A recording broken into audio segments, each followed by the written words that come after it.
All right, what's up, everybody? Welcome to another live episode of Strange Oddities Podcast. I'm your host, Matthew G. Haas. This is a really special episode of Strange Oddities Podcast. A couple of times a year, a bunch of fellow investigators, some people who I care about a lot, some people I investigate with, and I've got to know over time. And we get together every now and then on the show, and we call it Paranormal Nights Roundtable Panel. This is the second annual that we're doing on the Strange Oddities Podcast because I'm not going to be able to do a live show on Christmas night, so I decided to do it tonight. And there'll be no show next week either because of New Year's. So I thought, let's do a nice special holiday get together again, and where we can, just get together, have some fun about the paranormal. As always, guys, let's get the boring stuff out of the way. We have a website, strangeodditiespodcast.wordpress.com. If you haven't subscribed to the show, please, guys, kindly subscribe. Go to YouTube, go to the main page on YouTube, and just hit that little bell at the top right corner. We're at 96 subscribers, and I want to thank all you guys for those that have subscribed to the show. I really appreciate it. All the support means a lot. And I don't know, before I introduce all these fine folk that are waiting down below, they're waiting, very patiently below the screen. Nobody can see them yet, so I bring them in. But I'm going to go ahead and bring them in right now and introduce everybody to our listeners and viewers. Let's see. Here we go, guys. You guys ready? We're ready. We're here. Ready. Well, ready or not, you guys are in. How you guys doing? Good. Good? We're good. All right. Thank you for having us on again. All right. We have Paranormal Santa at the bottom. If that doesn't scare our listeners, I don't know what will. Krampus is never going to be the same again. All right. So now I'm getting a lot of hate mail about how many kids are going to have nightmares tonight. Including us. Yeah, it's pretty scary. You're nice. I'll come in and get you, my sweetie. Oh, boy. Right? What a way to start the show. I know. I don't know about this anymore. Well, we got the qualification of strange out of the way. Okay. Yeah, right? Okay. It's scary to show my face. Well, Anthony's fixing himself. There he is. Yay, Oh, my God. much better. All right. Yeah, there he is. That's the Anthony that we know. That's it. Put it back on. Put it back on. Forget about it. Forget All right. about it. Guys, Sorry, welcome go to ahead, Strange go back to Oddities your show. Podcast. I want to introduce everybody. On the right corner of the screen, we have Miss Leanna Jonas from the Spirit Realm Investigative Project, Colorado. Leanna, how you doing? I'm hanging all right. All right. That's about it. Like I tell everybody, hey, hanging in there is better than being hanged. Right? All right. Yep. Next to Leanna, the one that we're trying to play Santa Claus, Mr. Anthony Simonelli. How you doing, Anthony? Hello. Good. I'm All doing right. good. All right. I'm in Anthony my is studio again. yeah. Anthony's from Seekers Club of the Paranormal, and actually we have a real treat tonight because Anthony's brother is also with us tonight with Mr. Gerard Simonelli of the Seekers Club of the Paranormal. This is their first podcast that they're actually together on a podcast, so I'm excited. It's a treat. Yes. Simonelli brothers are here. And then we have Mr. Gary, a.k.a. Roy Poole Greener, at the other corner of the bottom of the screen there. What's up, Gary? What's up? All What's right. up with the mustache? Which one? Yours. I just noticed it. I haven't seen you in a while. You going with that Wyatt Earp thing going on? Yeah. It looks cool, I had Wild Wild West on during, the month of December, so I thought, I'd try to fit in, with my guests. So I have a cowboy hat, so I thought the mustache could, improvise. Keep it. Yeah, works. Works. It works. It looks good. All right. And then we have Mr. Ron Yacovetti and the lovely Lourdes Gonzalez from Entity Voices, who is now going to be a part of the KGRA family. So I'm so excited that you guys are going to be, finally part of that. And, I'm excited to, say that here on the Strange Oddities podcast. It's you guys have a great podcast. Tony Rathman, Sherry Rathman, Chris Hallgood, and Audrey Keeler. You guys have a really good show, and we all support each other from time to time. Even I've become an avid listener, and we all have to support each other. And I think it's great that you're part of KGRA now. Thank you, Matt. Yeah, I think we start January 4th is the first. Yeah, Monday. The first Monday. Yeah, we go to Monday nights. We've been doing Wednesdays for a while, but now we go to Mondays. We appreciate your support. We all watch and support you, and then we did crossover episodes where we were on. Our cast was on Matt's show, and then Matt and his wife Josie were on our show. So yeah, very, very cool. Yeah, So guys, we do have a chat going. I want to say hello to everyone in the chat real quick. We have Wendy Conover is in the chat. Hello, Wendy. How you doing? We have Gerard's wife is in the chat. Hey, Laura, how's it going? My wife would have joined us tonight. She's feeling a little under the weather, so she's had a very rough couple of days. So she's just kind of moderating the chat tonight. Otherwise, she would have been with us tonight on the live show. But she's going to help moderate the chat for us. So I want to, thank her for doing that. Love you as always. And anyone else comes in, if you guys have questions, we're going to have really good, interesting topics tonight. We're going to finish the one that we never finished from last time. Because I don't know how many moons ago it was. So I guess, guys, what was the last two questions that we had? I think one of them was, why do we call him Gary, but it says Roy? Because that's just how it is, okay? Roy Poole. I'm going to the old question I have here. All right. The last two, number 9 and 10. What would you call enough evidence to be called evidence of something paranormal? And question 10, are orbs still a thing? Those are the last two questions. So, all right. Gerard, we'll start with you. You're the monkey in the middle. I'm the monkey. All right. Answer question number 9. What would you call evidence to be? What would you call enough evidence to be called evidence of something paranormal? What would you call evidence to be something else to call evidence? Well, if you have enough evidence, if everybody agrees upon what you have, usually it's something. It's the question. That's a tough question. It's like trying to. I mean, if any evidence you have, if somebody agrees with what you have, and it goes down the line, and everybody else agrees with it, then it could be something that could be true evidence. But of course, you're going to get other people who are going to say it's not evidence, and But that's really I have for that. Would you say, in your opinion, Gerard, would paranormal experiences be enough for evidence? Would you prefer something on video, on audio, something documented as being presented as evidence, or you think like anecdotes or personal experiences are enough to say that that's evidence? That's kind of, I think, where that question kind of leads. Okay, well, video evidence, I would say 100%.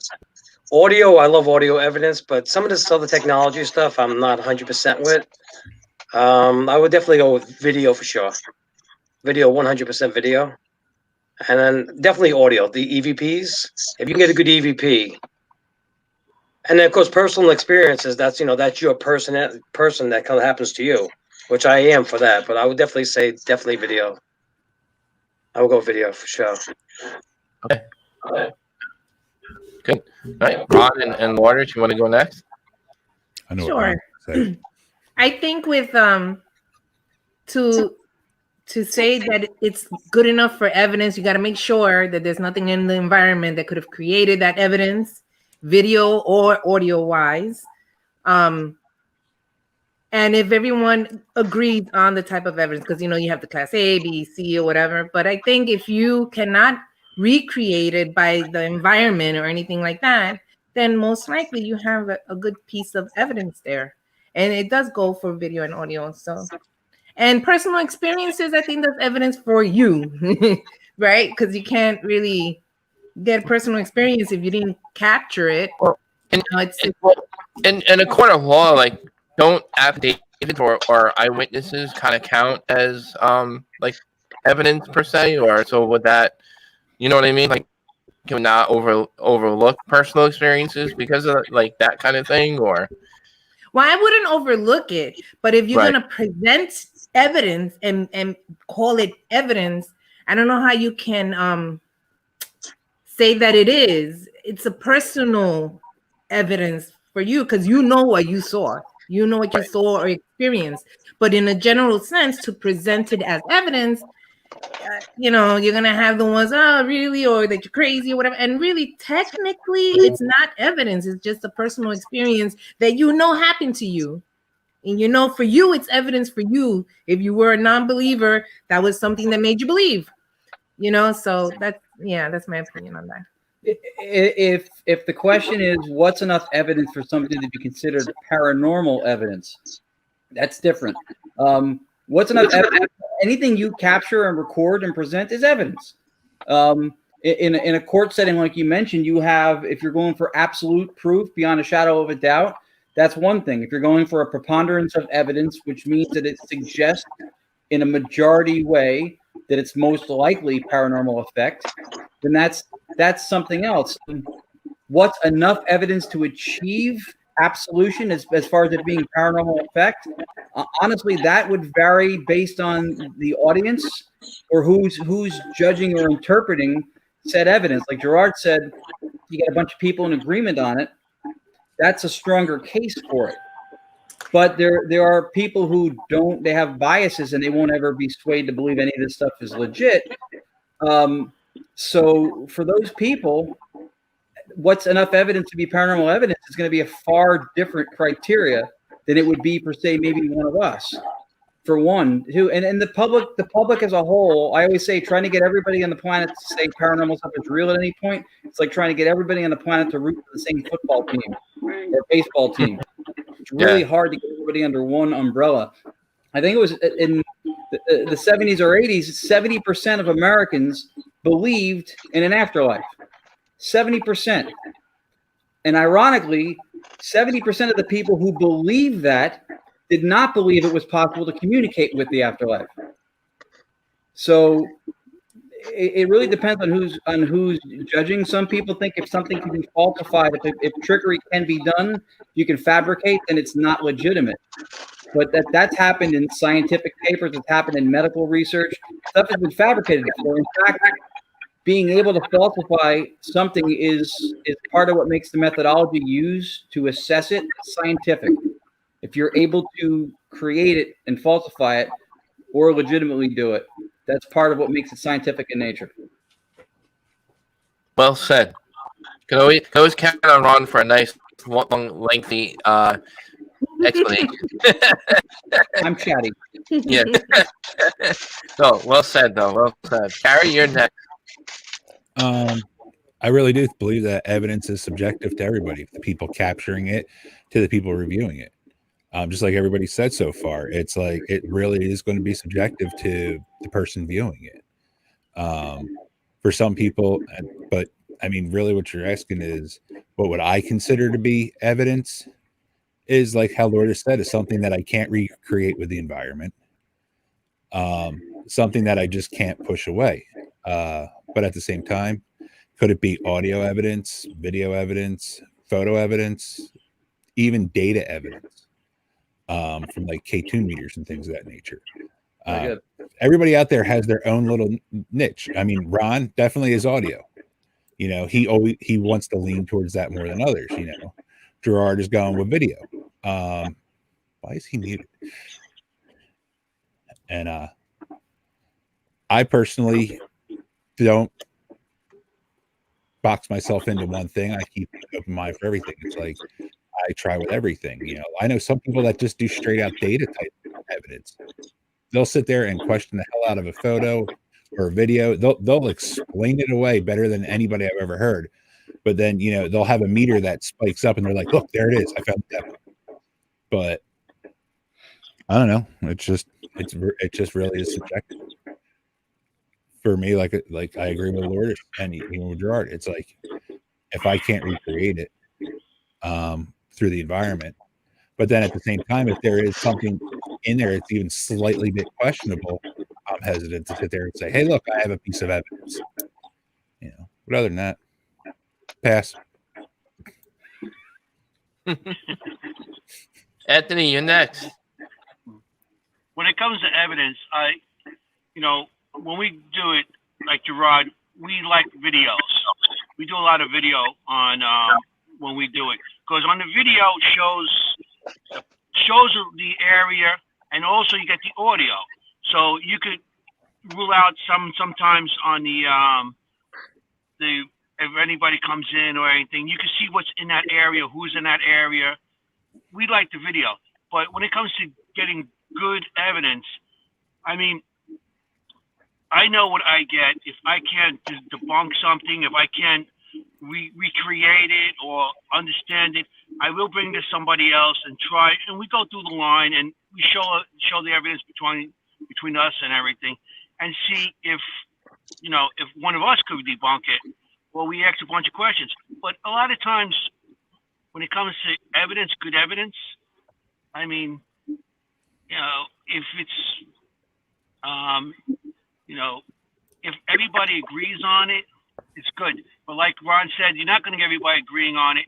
You're always going to have that one person in a group saying, that's nothing. Okay, if it's nothing, then debunk it. But when it comes to good evidence, what's good evidence to me might not be good evidence to you or anybody else. Everybody has their own opinions. And, when it comes to something, there's always going to be somebody trying to discredit you on anything. So when it comes to evidence, you put what out there, you show everybody, this is what I got. This is what I see. I'm putting it out there. I mean, if you believe it, you do. You don't, okay, don't matter to me. Because I'm not out there trying to prove myself to anybody. So I know what I got, and that's the bottom line. If you don't believe it, fine. I got people here. I got some good people saying, okay, that's what it is. But I don't, when it comes to evidence, good evidence is what I think what's good for me. Gerard agrees with me. We go back and forth. And who else? Joe, or anybody else on the team, Joe or Jesse or the two Joes. If we agree on something, hey, that's cool. But like I said, we're not trying to prove ourselves to anybody. And evidence is good to us. It's good to us. You don't believe it? Okay, fine. But that's it. That's what I feel. And I'm throwing it over to Leanne. Well, you guys basically all answered what I would say. I agree with everybody, especially with Anthony. If I try to debunk it, my team thinks that it is definitely some good evidence, audio, video, what have you. Our reputation's on the line. So, of course, we're going to try to debunk it first, and we're going to make sure that it's not environmentally caused or whatever other explanation that could come up. But if we feel confident in what we captured, we're going to put it out there. And, of course, you're going to have your skeptics. You're going to have people that are just jealous if you've got something and they didn't. We know how that goes, right? So, yeah, unfortunately. But I don't really care. I mean, I try to explain, what I went through to try to debunk things sometimes, especially if I make any videos. I will say, here, we did this, we did this, we did this. And then that's up to you to take it for what it is. But as far as we're concerned, we think it's good evidence. So, yeah, I totally agree with all you guys, totally on everything. So we made the answer easy for Leanna. That was a great answer. Yeah, no, it was really good. All right, so question 10, we'll go around the room again. Are orbs still a thing?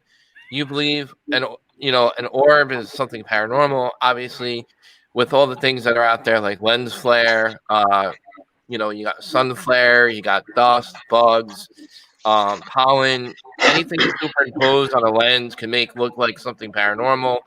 If you got funky lighting settings going on, depending on the environment, once again, but there are still some people who think that orbs are orbs, and depending on the characteristics of an orb on the video or on camera, that's my assessment. Like, I think there could be a true orb, but you would have to really rule out a lot of that stuff before you can say, I think this is what this could be. Again, that's hard. You can't prove it or disprove it, but you can rule out a lot of things, unfortunately, when it comes to photography. Most photography that we do, we throw out 99% of photos unless we get something really cool and we send it out to people. I send it out to you guys all the time. What do you think of this? What do you think of that? Gerard, you're up. What do you think of orbs? Still a thing? What's your thoughts on true orbs? Let's start with Leanna. Orb thing. Well, when I first started, ask Anthony, I was the orb man. Orbs are the best thing in the world. But then as you go further in, you start seeing a lot of it's fake. It's not fake. It's like the insects, water, dust, you're breathing. But we've gotten orbs that it's strange when two different video cameras pick the same orb up in different angles. And it's making movements that a bug wouldn't do. So I won't say it's paranormal, but it's something that's not normal. It's not dust, because dust goes certain ways. But most of the time, it's a dust. I say dust everywhere you go, and like right now, they're both smoking pipes down there, and they're going to get some sort of mist. I'm seeing orbs right now. Yeah, real comfortable on the show. Santa smoking a pipe. No, but yeah, I don't believe in it 100%, but I do believe every so often you may get something that could be possibly of something. I just don't know what it is. I don't know if it's paranormal. That I don't know. Okay. All right, good. I'll pass it to Ron, the Human Encyclopedia. Gerard and I used to have arguments when we first started doing this. What's an orb? What's not an orb? Taking pictures and. Yeah, we used to have, it's like, he liked orbs. I'm saying, I'm not crazy about it. We used to go back and forth. But now we come to an understanding now about orbs, him and I. So, yeah. Yeah, orbs, I mean, it's a thing. It's a thing. I knew he was going to say that. It's a thing. It's a thing. It's a real thing to Ron. I look at the orb question the same way I look at when people go, UFOs aren't real. UFOs are real. You don't know if it's extraterrestrial. You don't know if it's little green guys, reptilians, or whatever. But if you throw something through the sky and then somebody sees it and they don't know what it was, that's an unidentified flying object.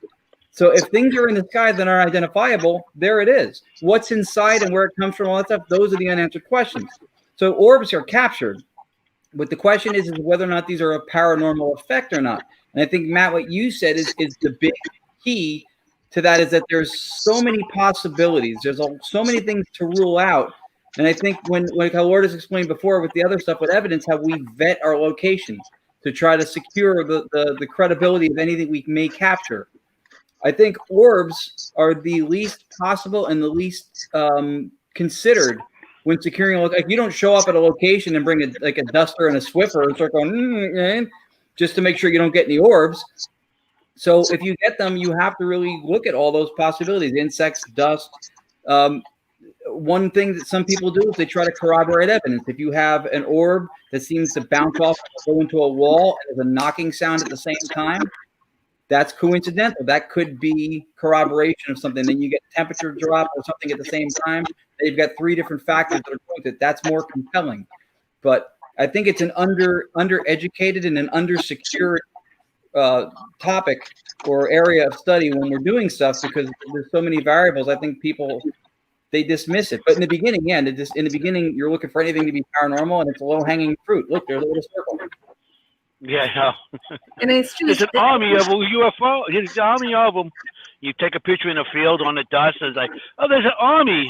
There's army of spirits. It's just, Dust. And that just all comes, I think, to with just learning, right? Because uneducated, right? So me, as when I was new, I walked in and I'm like, oh my God, all these orbs. I didn't know, I'm new. So as you go along, you start to learn more about that it can be an insect or dust or whatever. That's something, that's a learning, a learning thing. The other thing with orbs compared to audio video, like we all talked about before, is that audio and video is what's considered a PPO. It's a permanent paranormal object. It can be examined. It can be re-examined. You can revisit it over and over again. You can send it to colleagues, go back and forth. An orb, you can do that with photos and stuff, but depending on unknown variables, it's hard to really know. And you can tell if a game goes or something you don't remember. And the more people that get told that what actually happened in the circumstances he captured it in are sketchy. And the orb was easily created by so many other things. Right. So many other things. If you catch an orb, you've captured a really rare phenomena. I have a question, and then we'll move on to Mr. Poole. Is there anybody in the paranormal field whose area of expertise, or at least one of the things they dive into, is orbs? I'm sure, but I've actually heard of people in the past that was like their thing. There has to be somebody who's got an education in that specific realm that's a little bit more than pedestrian. But they believed it was like ectoplasmic energy and quick manifestations and things of that nature. That's going farther back to like a spiritualist style form of investigating. I think orbs are great. First off, let's get that out. I think they're great. For the simple fact of they get people interested in this field. Everybody that comes into this field starts out nobody knows anything from the beginning. That's the great thing about it. There is no school to go to. I mean, yeah, you have TV shows to watch and stuff, but still, once you get out there, first time somebody's out there, they're afraid they're going to get attacked or whatever, and even when they're scared, the second they get an orb, they get all excited all of a sudden. But outside of that, yeah, they're a lot of them are dust, a lot of them are moisture, there's a lot of things that go into play for it. I mean, I think as you become more seasoned in this field, you tend to discredit them more and more, but I think there is something to them. I think it's just far between. What do you think, Ant? Well, I think, when it comes to orbs, like you said, there's a lot of variabilities with dust, with moistness, with raindrop, everything that you could think of could give you an orb. Lens flares, a reflection off of something. You take a picture, and I had orbs. Somebody told me to have an orb. It was a reflection of the woman's earring that gave a lens flare, and they're fighting me on it. I'm like, you can see the shininess on our ear, and then the little orb in the corner. But I do believe there are orbs that are credible. Like, I'm just gonna, of course, I'm full of my stories, and I was Gettysburg, and I was one of those tours. Huh? We've never heard this one. Go ahead. You heard this one. Okay. No, go ahead. So we're on the tour, and they show the buildings. There's a police building, and they show this was a makeshift hospital during the Civil War, and there was all kinds of stuff going on there. As we're doing that, I see behind me, it looked like a nun. And I was like, we had a fence, we had a back to a fence. There was a building behind us, and I seen something out of the reflection of my eye. It looked like a nun. I went to Catholic school, so I know what nuns look like. So I just take my camera and I took a picture backwards, and then the person said, "Turn around," and they showed us the building behind us now, which they had. They said it was a makeshift hospital, and they used to take all the body parts, they used to amputate and throw in this location.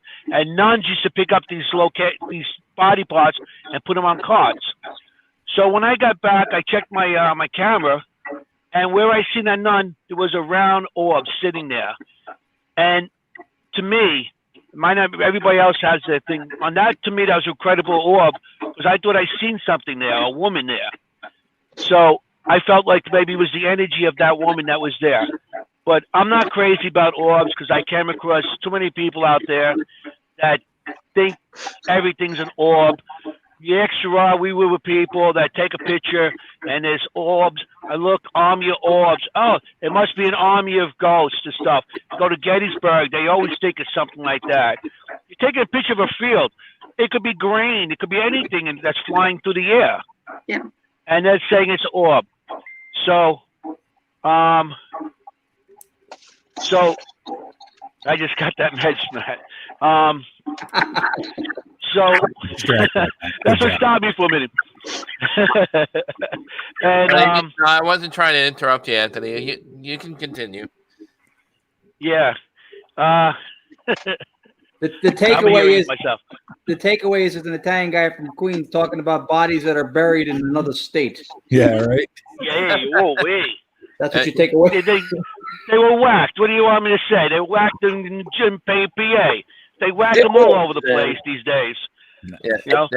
So I'm just saying when it comes to orbs, you got to look into it. You have to look at the orb and study the environment around where the picture was taken. You got to just, look into all that.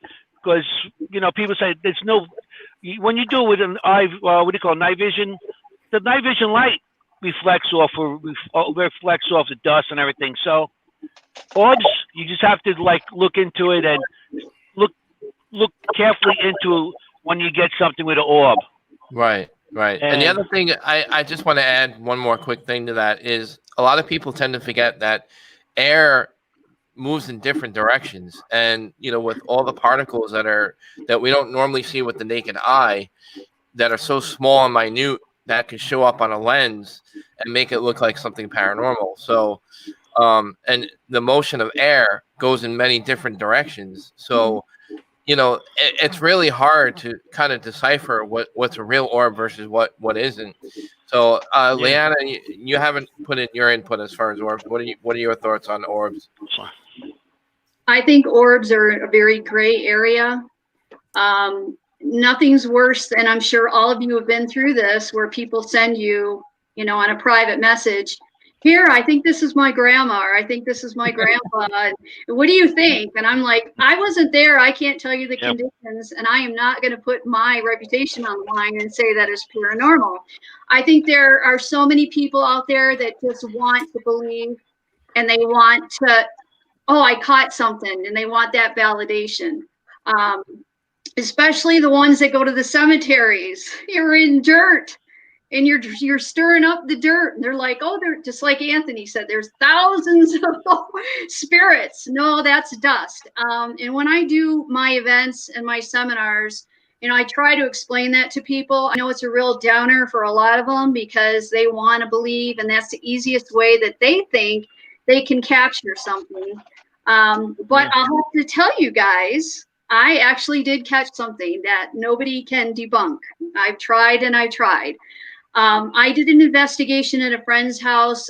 Two of her daughters were messing with Ouija boards for quite some time. And they had a lot of activity in their closets. And they would have orbs that would shoot out of the closet. And they had this one hallway where they saw these orbs shooting around. And I'm like, okay, so we go in there. The family's gone. It was just me and one other of my investigators. And we did a full investigation. And we would leave for an hour. We sat outside in the cold in the car, and we put in a camera in where all the hot spots were. And we caught orbs zipping out of the bedroom, going into the wall and coming back out. It went in to the wall and disappeared. And then it came shooting back out of the wall and zipped back into the bedroom. And this happened multiple times. That I believe, because we live in Colorado. It was wintertime. We don't have fireflies, even in the summer. Nobody was in that home, and a bug doesn't go into the wall and disappear. So I actually did catch something, but I make sure I go over and over and over, just like any type of evidence that you have to try to debunk it. So I do believe they exist, especially and I know you guys aren't real keen on some of the shows, But if you ever watch Ghost Adventures, which I know some of you don't like, but you see a lot. I like that one. Well, a lot of stuff that they do catch, though, is they'll either feel something and then all of a sudden they'll catch an orb that's coming out of one of them or going into one of them. That when it coincides with something that's happening, other evidence or something that they get a millimeter hit or something, and then all of a sudden the orb's coming out or shooting in and it's picking up that energy, I'd have to say that I would pretty much think that that could be paranormal. You know, if you've got some validation to back it up, especially with other equipment at the same time. But just taking pictures, still shots I don't really go for because of dust. But with video, you really got to look at video because you can pick stuff up. But there again, people do edit video and people do lie and people do make things up and you know, edit things to make it look that way. But when you know in your own heart, it's your stuff, and you don't do that. You don't fib anything. You know what I got. I'll have to send you guys the footage. It's incredible, totally incredible. So I like to look at it. Okay, yeah. That's cool. I really like the fact that what you brought up, you know, with your, you know, with somebody having an experience along with something like what Ron was saying. If you can collaborate a whole bunch of things together, you know, you can't totally dismiss something like that, because then it's giving some kind of characteristic of something that you have to look further into. Because essentially orbs, as far as I look at them, is their energy. You know, it might not manifest as a spirit or a shadow person or what have you. It's energy. You know, so when I caught that going into the wall, I'm just like, oh no, there's no way, there's no bug that's going to disappear in the wall and come back out. But yeah, definitely, I believe orbs are energy. Sometimes you guys ever see like the lightning rod orbs and stuff? You ever see? Yeah, I've seen them on videos. Yeah. So I mean, go ahead. Yeah, no, you're right with the orb. Like I said, I took that picture. I seen something there. I took a picture. I didn't get the figure that I took a picture of, but I got the orb. So I feel the same thing. It's right. Yeah. Well, I was doing an investigation in a museum, and we were contacting and getting some EVPs and some hits on our I use the Ovilus a lot. I love the Ovilus, and they do too. But they said there was a little boy named Jack, and I said, Jack, where are you? And he said, look, and then up. And just as I looked up, I went ahead and I clicked a picture. Sure as hell, I found it. I got an orb right when he said that. So I mean, it could have been anything, but it was pretty cool that it happened the way it did. Right. Consecutively, you know. So yeah. Good assessment. No, that was good all around. So we finally finished our last two questions that we had from the last round of Paranormal Nights roundtable discussion. That was great, guys. If you know, for those who are tuning in late, we're doing a second annual Paranormal Nights roundtable discussion. We did one a few months back, you know, with the same fellow investigators, new faces you might be familiar with, Gerard Simonelli, and you know. Basically, this is Gerard's first podcast, so he's a virgin to podcasting. I'm a virgin. We just popped this cherry. You're all my first, and I'll remember you forever. Yeah. I'm a little nervous. Especially you, Roy. The Corvid, man, you got me going. With his big old head. I know. All right. So I thought we would try to do something different this time, where we basically everybody gets to pick different topics, and we just kind of each pick a topic and whatever goes basically. So whoever wants to go first, you know, take a shot at whatever topics you have that you threw in the chat group that we had started. Make Leanna go first. Okay.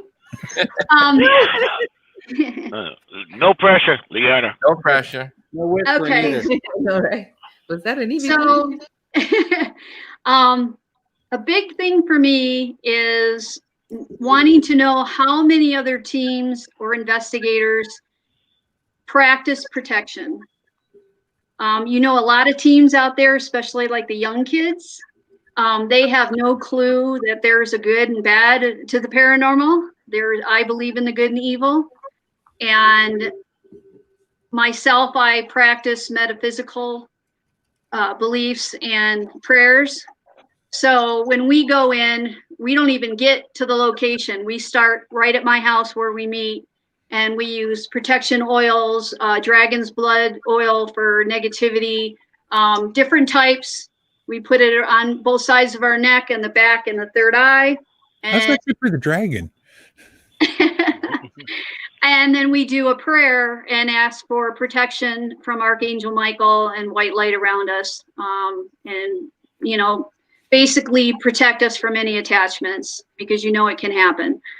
So I was wondering how many of you practice that. I'll tell you a story real quick.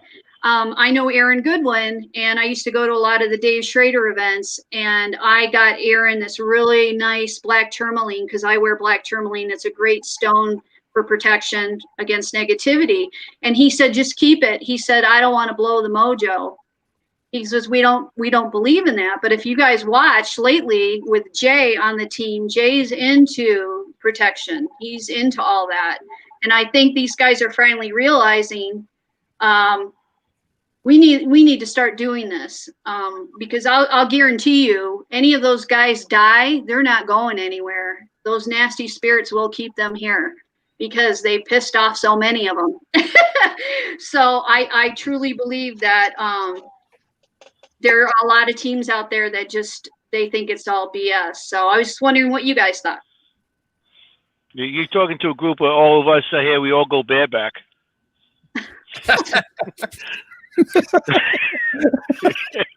Nice. Well, I have. There could be children. There could be children listening, Anthony. Not anymore. Why did they say nothing bad? Did I? Creeper Santa mask and that. You could have taken that in many different ways. I've got my mask on. Ho, ho, ho. I know we say prayers. I mean, I do say my prayers. I get in my car, I say my prayers. As I leave places, I do say my prayers and everything. But as a team, I don't know about everybody else on the team. I do say my prayers, and because I had things follow me in the car at times, and I use my holy water and I say stuff like that. But other than that, a lot of times I feel that if you go in already protected, you're going to get less evidence. I don't. And things won't come to you. Yeah. I've never had that problem ever. I mean, I never had that problem either. And I go in the way I am, and then on the way out, we protect ourselves. Yeah. Yeah. But other than that, I mean, I say my prayers. I had things follow me many a times. I had things attached to me, and I deal with it, and I deal with it my own way, and it's fine. I mean, I've been doing it a long time now, so What's that? I have nothing. Anthony, there's What's that behind me? Yeah. Yeah. It's my back seat. My back seat. Yelled ho ho ho. That's his reputation. It's my back seat. Anthony, I hope you have protection in your car. Yeah, well, I rent out my back seat to some family. Oh no. I figured, they got nowhere. Hey, I can use the cash. Use the back seat, hey. But we're pretty much the same thing. Well, I don't have my glasses on. I can't read. It says PG-13. Oh, Probably a good time to It's swear that. silliness. But we're basically the same thing. I mean, I have my crystals. I love my crystals. I have my dragon blood. I have my aventurine. I have a tourmaline because it's a really good stone. Yeah. But when we go in, I think it's all about, for me anyway, it's your mindset and how you go in. If you're gonna go in there looking for demons or with a nasty attitude or aggressive, then then most likely that's what you're gonna attract, and that's with everything in life, I believe. So if you go in with the right way, the right intentions, of course things may follow you, yeah. And And I do say prayers. It's like if I'm having a bad investigation as far as like getting affected, and maybe I'm feeling a little angry or whatever, a stomach ache, whatever it is, I say prayers and everything. I do that, but we don't initially go in protecting ourselves. We just go in. Well, so it's funny because when I listened to Leanna, I totally agreed, and then I listened to Anthony, I totally agreed, and I think she kind of summed up what I was going to say about both those things. Is that a lot of it, I think, comes from intent and what you believe. If you believe that if you go in protected, it's going to hinder your evidence, maybe it will. If you believe, like Leanna, that it does not do that, and you go in protected, you still get stuff, then maybe it won't. So I think intent and belief is part of it. We all have, even on levels we're not aware of, we all have certain biases that are difficult to get around just in nature as being people. Konstantin Radove, one of the EVP pioneers, would say that part of the problem with assessing the scenario is that you are part of it. So it's really hard to take yourself completely out of the equation when it comes to that. I've had an attachment problem once before, and I grew and I learned from it, and I feel like I'm more grounded now, and I'm in a better place than I was when it happened. And so we'll do certain things. We'll, sage, Palo Santo, wear certain things. But I definitely think that, Anthony and Leanna gave two similar but with key different perspectives on it. And I don't think either one of them is wrong. I think if you wear something that you think is supposed to protect you and you really feel it, it's got a possibility. It's got the power to do it. But if you put something around, you could put a Chuck E. Cheese token around your neck, and if that's what you believe in, then Chuck's going to protect you. Not from bad people, but he's going to protect you. A teammate physically be attacked over and over and over. A lot of it, one reason that I do it with my team is if I have any new team members that are jittery, and let's face it, negative spirits feed on your fear when they know you're fearful. So in a way, it's to give them some peace of mind that they can just go in and feel comfortable. Because when you do get right. And I don't do it because I think I'm going to run into something negative, because I've forgotten by then. By the time we do it and we drive to the location, we don't even think about it anymore. It's just that I feel responsible for my teammates. And some of them, like new ones that I train, they'll be so scared of demonic possession or anything, So I just feel that if I try to put that good intention out of protection, then we don't have to worry about it. We can just roll. But I have had my one teammate, it was her second investigation, and she was attacked physically over and over. I was screaming at it, and it was felt like it was crushing her kidneys and her spine, and she was crying and doubled over and falling over, and I'm screaming at it. So I've seen something happen. And that night when we got her out of there, because I got her the hell out of there, and then I went back in and I had it out with it because I was teed off that it screwed my investigation up, because we were getting stuff and we were making communication with other spirits, and I'm like, what's your problem? And then all of a sudden I feel something come through my back, and I'm like, oh no, you're not, buddy. I might be a woman, but I can be a bitch. Oh, this is PG-13. No, Ron is PG-13. Ron is PG-13. So I think just because of what I've already witnessed with one of my teammates, I'm just like mother hen, and I usually have an all-girl team. So it just makes them feel better, and it makes me feel better. And I'm just into the metaphysical. So that's just part of it. Yeah, and I love that part too, though. I do love that part. And it's good that you're doing that for them, because especially if you're training new investigators, they may need that. Yeah. Because when you're new, you don't know. You think you know, you don't know, and you go there all gun-ho or whatever, and you can run into a lot of trouble. Yeah. Yeah. And I just want to add that whether you believe in protecting yourself or not, whether you believe in ghosts or not, from the skeptical point of view or a believer point of view, if it makes the person feel better and more protected by using the power of prayer because of their religious beliefs, you can't take that away from that person. If it makes them feel better, feel protected, then by all means, you shouldn't take that away from that person. Right. Yep. I agree. Like anytime I go, I'm always protected. I'm not worried about the spirits, but I don't want anything evil around me. But I've gotten a lot of experience. I have a lot of things happening to me, and I have protection on all the time. Nothing bad's ever happened to me, thank God. Yeah. But the thing is, I do say prayers before I go. I always have something on me, a crystal of some sort for protection. And I don't feel it really bothers me, but like Anthony, we go together, and we both get experiences, and they're either the same or different. But the evil spirits, we don't really deal with that.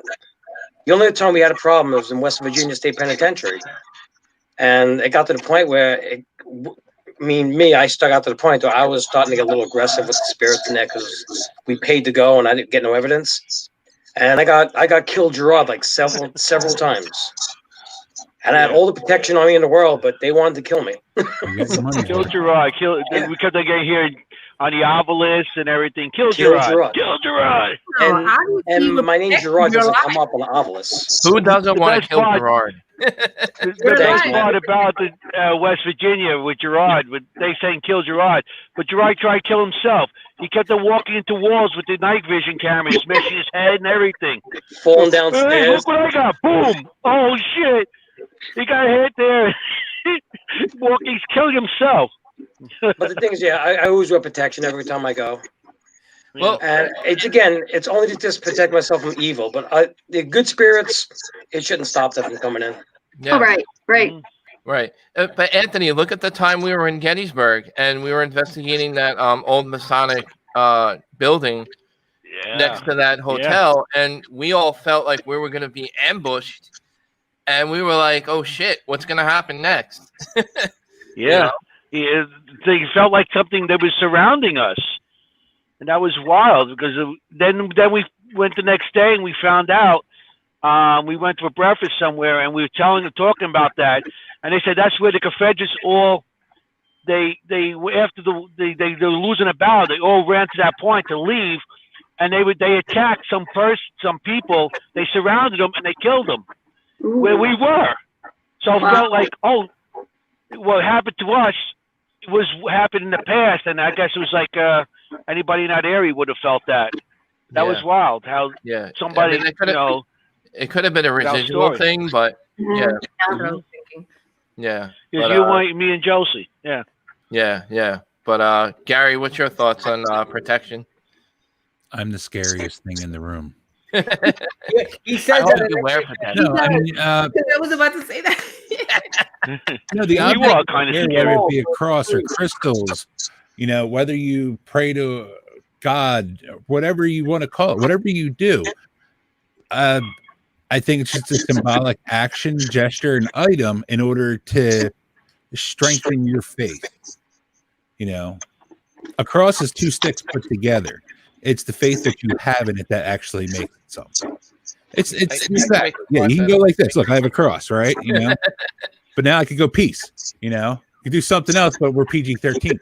But but it's the faith that goes beyond it. Like what Leanna was saying, like one of our investigators kept getting attacked. A lot of times, I mean, nothing for nothing. There are a lot of fearful people out there, and yes, if there's something malevolent, and I'm not going to say demon because really not buying into that whole demon thing anymore. Something malevolent can prey upon that. I mean, you're sitting there talking, all of a sudden you're getting these sharp pains in your back. You're not having noticeable signs. You can't go get an MRI and find that my kidney's been crushed. It's a metaphysical attack. It's literally something non-corporeal affecting you on a level to where you're feeling it. So yeah, it makes sense that your strength in your faith of whatever it is could protect you against those things. People have their prayers, people have their mantras, and for even more seasoned stuff, definitely brand new investigators, but even seasoned investigators will go into a place, either they know the back history of it, see the place, an awkward smell, sound, or whatever can invoke a nervous sense to you. And you embrace into your faith and the object of your faith. Mine is I am the scariest thing in the room. And that works for him. Because he's 8 feet tall. That's You know, why. nothing has Yeah. ever followed me home. He walks in a room, you think it's Frankenstein. Yeah. Yeah. I've gone into places where people have dire malevolent senses, where I've seen people get physically ill from it, how evil the presence was in there and nothing touches them. Maybe it's just my belief in that faith or the faith I have in that. Or it just could be I'm not that attractive and it doesn't want to be bothered with me. You're taller than any ghost out there, that's why. It's a possibility of that too. But no, it literally comes down to it. I mean, everybody does have their protector, but no, I personally don't do anything leading in. I don't do anything behind. I don't sit there and say, hey, you can't follow me home. I'm lucky if I get my wife to follow me home. But outside, Don't blame her. but no, I even though I have that standpoint about it, I wholeheartedly agree, and I totally endorse and always help strengthen someone's belief in they should do something that makes them feel that level of secure when they go in. You should never go into an investigation scared or worried, because that's just going to attract the wrong type of energy. So whatever you need to do, whether you are Catholic and you carry a cross and you pray, or you know you have pagan worship and you go to this god, or you do a circle or dance naked under the moon, if that makes you feel empowered, by all means do it. Just video it. But yeah, that's where I stand. What about you, Matt? Like I said, if it makes the person feel better, that if they want to say prayer or whether they're religious or not, you know, that's up to the person. I believe it's important because you're dealing with the unknown, and if you feel like something bad is going to happen, then protection should be important. But I also think psychologically, here's another aspect of this. When you go into an investigation and you don't go in with a good mindset going into an investigation, say you're depressed or you have some really personal issues going on that you're bringing into an investigation, do you think you should not do the investigation? Should you stop yourself from doing it? Not go into an investigation with the mindset of those things going on in your life? Should you avoid that? What are your thoughts on that? No, you should never have that level of distraction going into something like that, because once again, just like fear, that's opening you up to be susceptible somewhere. Yep. Anything like that, depression, if you're suffering from depression at the moment, anything like that, or you just had an argument with your significant other and you're furious, you shouldn't really go in there like that. You need to have a clear head and good intent and just go in there and investigate. That's what I believe. I think you should have your strength and wits about you. Go ahead, sir. You should have your strength and wits about you. Just like being fearful, you shouldn't be in that way, because obviously you're going to some place that attracts a certain level of energy. But at the same time, what type of energy are we attracting? You know, you're going to attract positive energy or bad energy. I mean, we've been in places before that are scary and dark and anything, but Lourdes has us laughing, and you know, everything just seems to go positive and light, unless of course she gets angry, and then you throw chocolate at her. Yeah, hangry. But you don't want to mess with Lourdes when she's angry. That is when she's hungry. You know? Ghost hunting and Hangry. drink and camping for Lourdes. Those are the three musts. See, and that's a good example, because in Hinsdale, that happened to me in Hinsdale. And in Hinsdale, I was in a good intent and everything. Something in there affected me, you know, and I was aggressive, which everyone knows I'm not. I'm sweet. So those were one of the days that I had my prayers and my sage and everything, because I knew something was wrong, you know. Ron, if Lourdes is really aggressive, just blink. I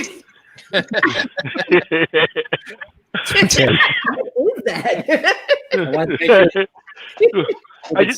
want to say, UFOs to Ron these days is Lourdes' slipper being flung at his head. No, he knows what that is. Yeah, slipper is the nicer thing.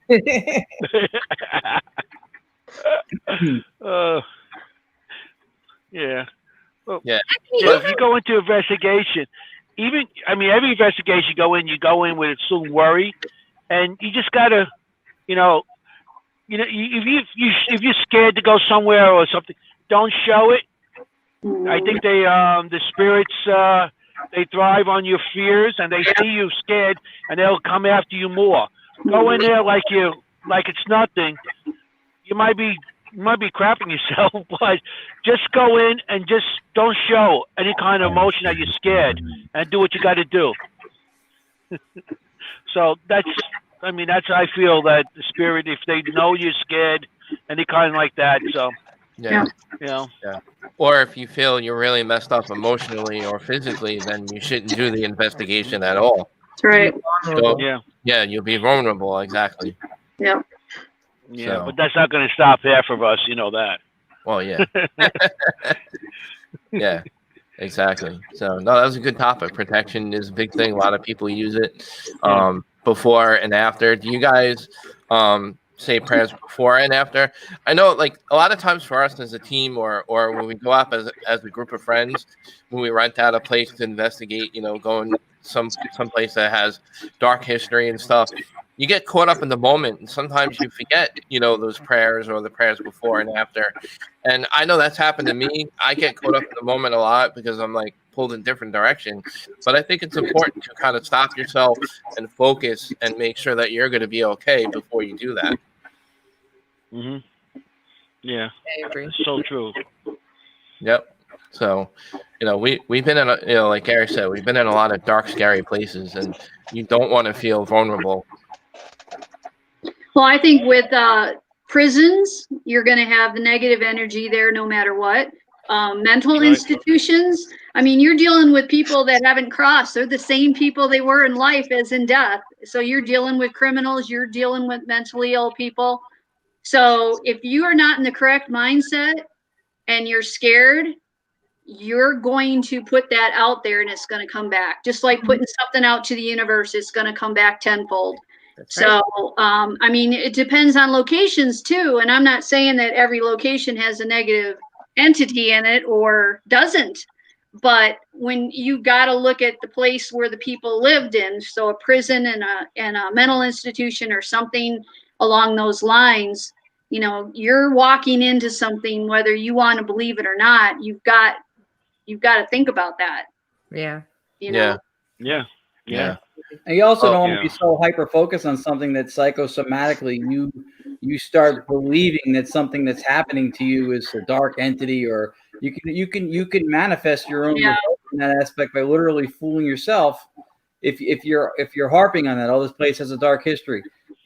To go in grounded and open-minded and all that stuff, it means to go in as a blank slate as an investigator, see what the place yields, see what it gives you, and then use discernment when you go over what you get.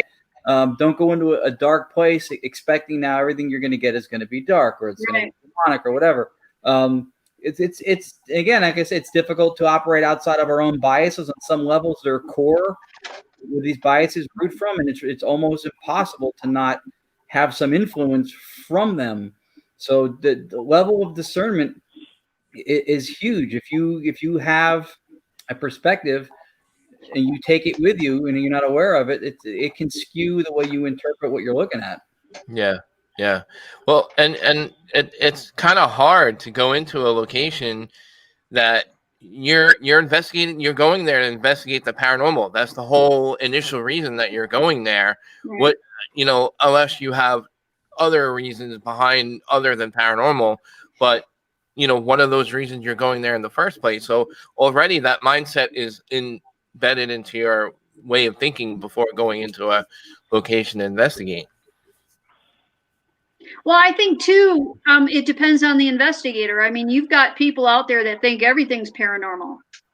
So no matter what happens, they're going to associate it with being paranormal. I wouldn't say I'm a full skeptic, but I have a skeptic mind. I'm going to try to debunk something first that I'm, feeling or seeing before I'll say that I think I'm really connecting with something. So, but then you've got people, teams that everything that comes across, they think is paranormal. And I think it just depends on how you operate and what your beliefs are. So yeah, you have to have a level of discernment, and you really have to you have to look at stuff as unbiased as you can. If if you're a true skeptic is looking for absolution and they're looking for what the truth is. Right.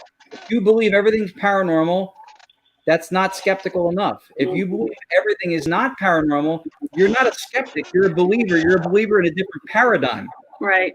Skeptic looks for the truth, but if you have skepticism, that's good. But there's a difference between the two, and there's factors you can be influenced. There's psi mediated instrumental responses where they believe that things like luck perhaps don't happen, that your receptors pick up on things and you're actually steered away from things that may not be good for you. So there's a lot of layers to it, but you have to, as cognizant as you can be, try not to go in with an agenda. Vet your circumstances and information the best you can, and then really assess it honestly. You get the best piece of evidence or the worst piece of evidence, there's going to be half the people you meet are going to believe it and half are not. Yeah. So just be honest with what you're assessing, because you're not winning anybody over with it. It's really just for you to complete your journey of going somewhere, getting something, and seeing what, did you get anything it seems like it's a paranormal effect or not? Right. Good topic.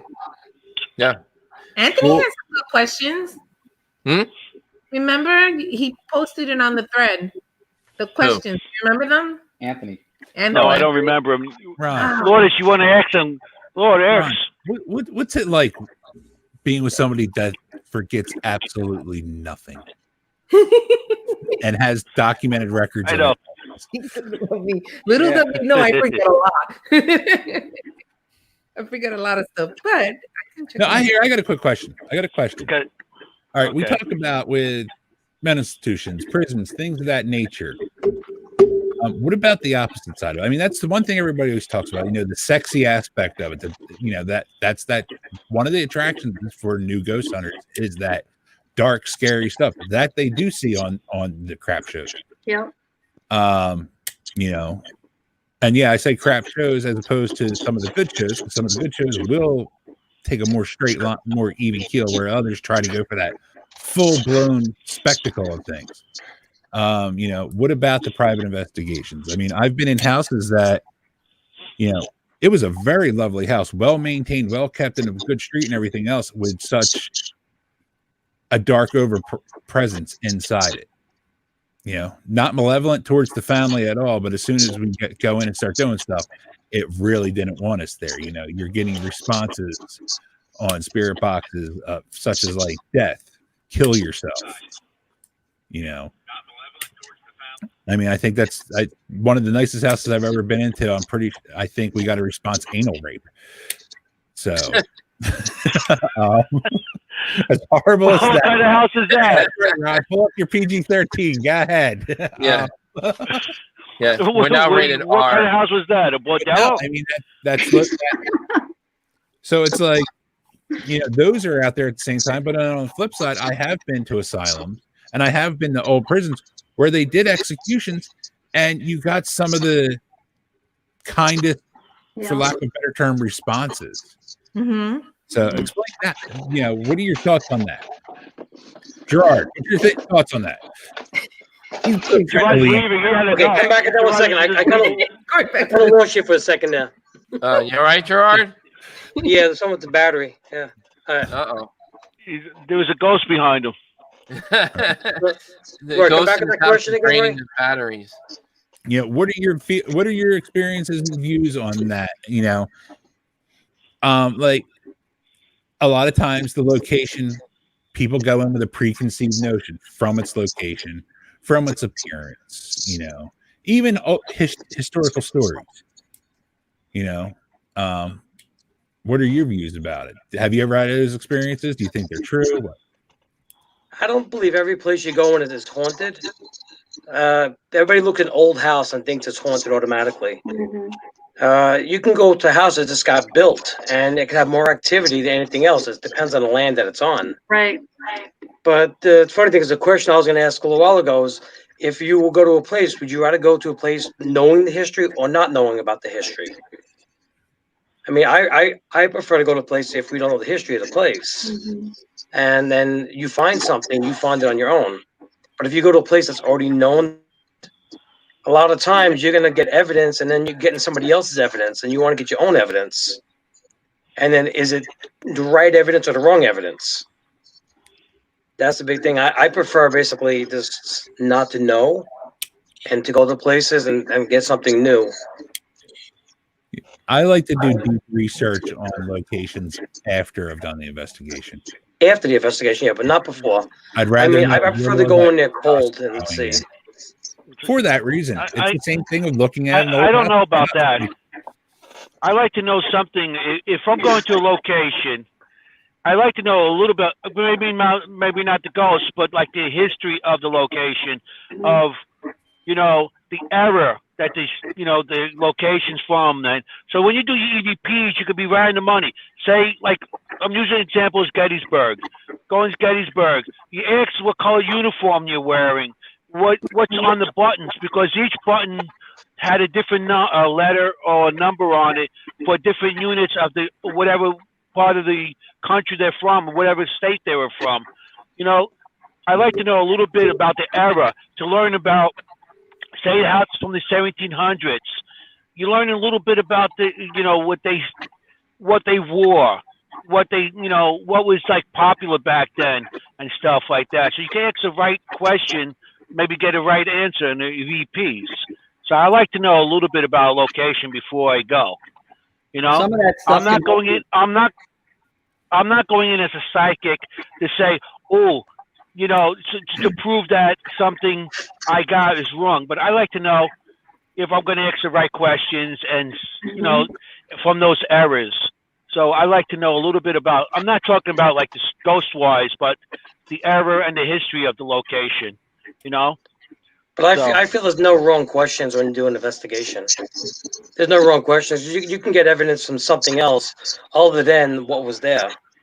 There could be a past before then, or something new that might have happened.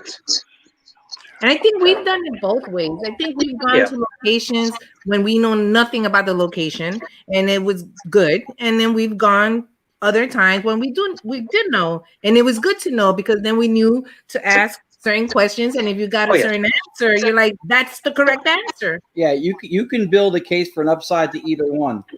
Here's your upside to doing research and knowing ahead of time. You could try stuff that could be a trigger object. We had Robert Bandoff from Hereford playing German folk music at White Hill Mansion.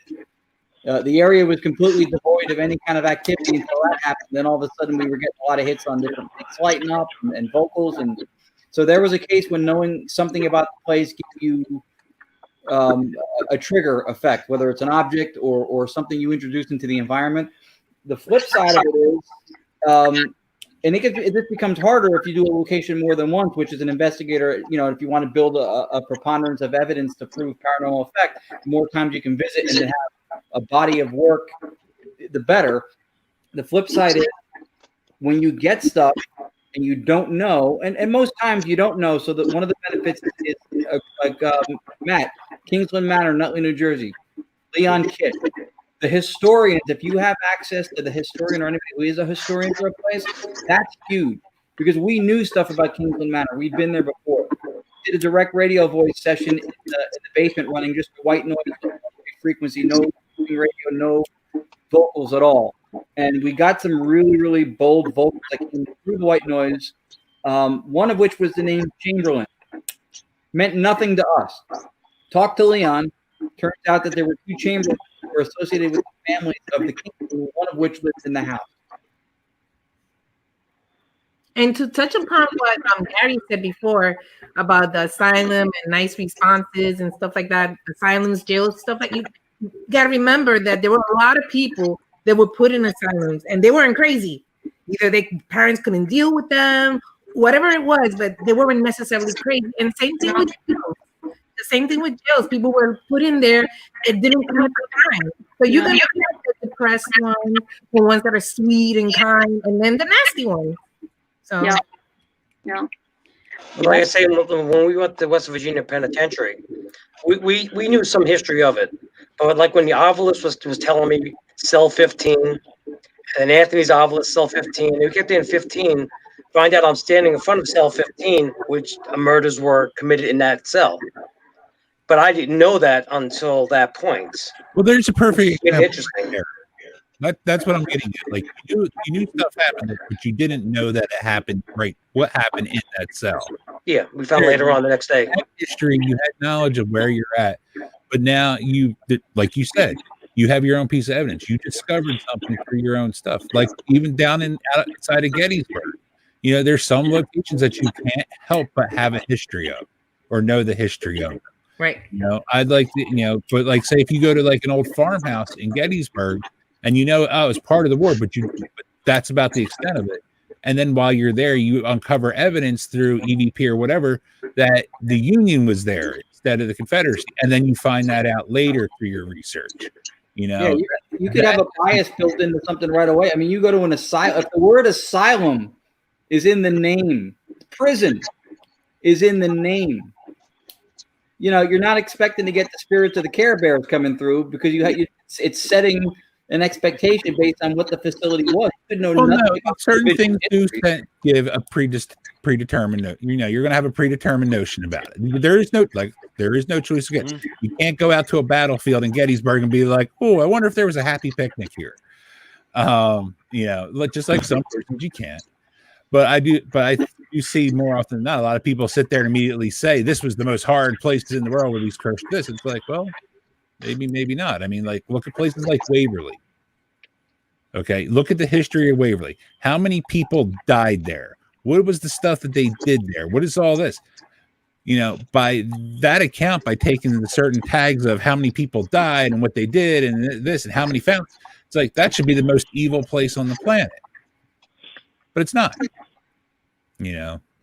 It's funny you said. Like if you go to location, and like we're talking about Gettysburg again for whatever reason, but we were there, and my son Jesse and one of the guys on our team, Joe McCaffrey, were out in the field, and I was on the other side, and I had like this cap gun, and I'm shooting. I'm not even shooting like I was maybe shooting at them, which reenacting something. They were in the dirt there. They were in the field, and Joe goes to my son. He goes, like, you want some chocolate? And we got an EVP. He says, give me some chocolate. It was like we were there, and you had to get a question that's not related to that location, and just give it like a humane type of thing. If you go to, like, say you go to a hospital or to a prison, say, got some chocolate? See what the response. I got a cigarette. What do you want? Something outside. If you get a question that's not related to that location, like, part of the history or something, but like a human aspect, you might get more response. You got to think outside the box of some of these questions. I agree with you because after a while, if it's a location that gets investigated over and over and over again, they're going to get the same questions. You making them a part of what's going on with you makes them sometimes react. They want to be a part of that. Not all of them, some of them, whatever, but they want to be a part of that, and that's when they respond. Yeah. I agree with you. You also want to have. You want consistency in thought too, right? If people who do this believe that there's a spirit world, whether it's astral, ethereal, multidimensional, whatever, if you believe that it's a spiritual realm that you're connecting with and it's not bound by space-time as we know it here, then you can also have to assume that just because you're in Gettysburg doesn't mean that necessarily you're going to communicate with something that's in Gettysburg. That's right. Yeah. I mean, like Gary was talking about the prisons and, the asylums and stuff. This is a funny, true story, but my wife and I were with a couple of other friends that were investigators that we all rented out Eastern State Penitentiary for the night. We did an investigation there, and we threw all the women in as bait because, we figured why not use them as bait as a trigger object to see if we can get activity going. because we felt overall at Eastern State Penitentiary, for us, it was quiet. Same And here. by going into a place that has that kind of reputation for Eastern State Penitentiary, that we're throwing women at them as bait, as trigger objects in a prison where they were all men, that you would think you'd get a lot of men, spiritual activity going, oh, hey, but we didn't get nothing. Like, it was quiet. Like, I'm not saying we didn't get anything there, but we got a couple of really good solid EVPs. But, that I think that's kind of like, Gary, what you were thinking, right? Yeah. Especially with Eastern State. That's literally what I was thinking about when I brought that topic up. I've been to Eastern State several times, 15 minutes from it. I've investigated it several times, and most of the times you get very little bit of nothing that you can validate either. It's like, oh, did I hear something, or is it just a noise? Could have been a rat fart down the hallway and it echoes up. But at the same time, and kind of like an orb thing, on the second tier, one of the cases, I was standing there at the end of it with somebody else, and all of a sudden, out of a prison cell comes this orb, this glowing orb, and you can see it with your naked eye. We watched it go up 2 cell lengths and then go back into another cell, and I literally said to the other guy next to me, he's like, "Did you just see that?" And he goes, "The light, no." But the worst part about that was a third member that was with us that we didn't even realize was sitting in a cell across from the cell it went into. He comes walking out white as a ghost. He's like, "Did you just see that thing go into the cell?"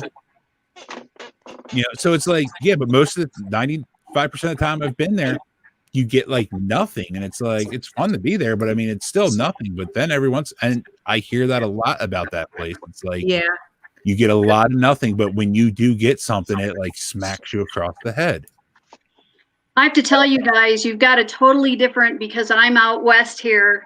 You guys got all these iconic places, and you do have repetition of different investigators going in that. I'm lucky because I do mining towns that nobody's touched.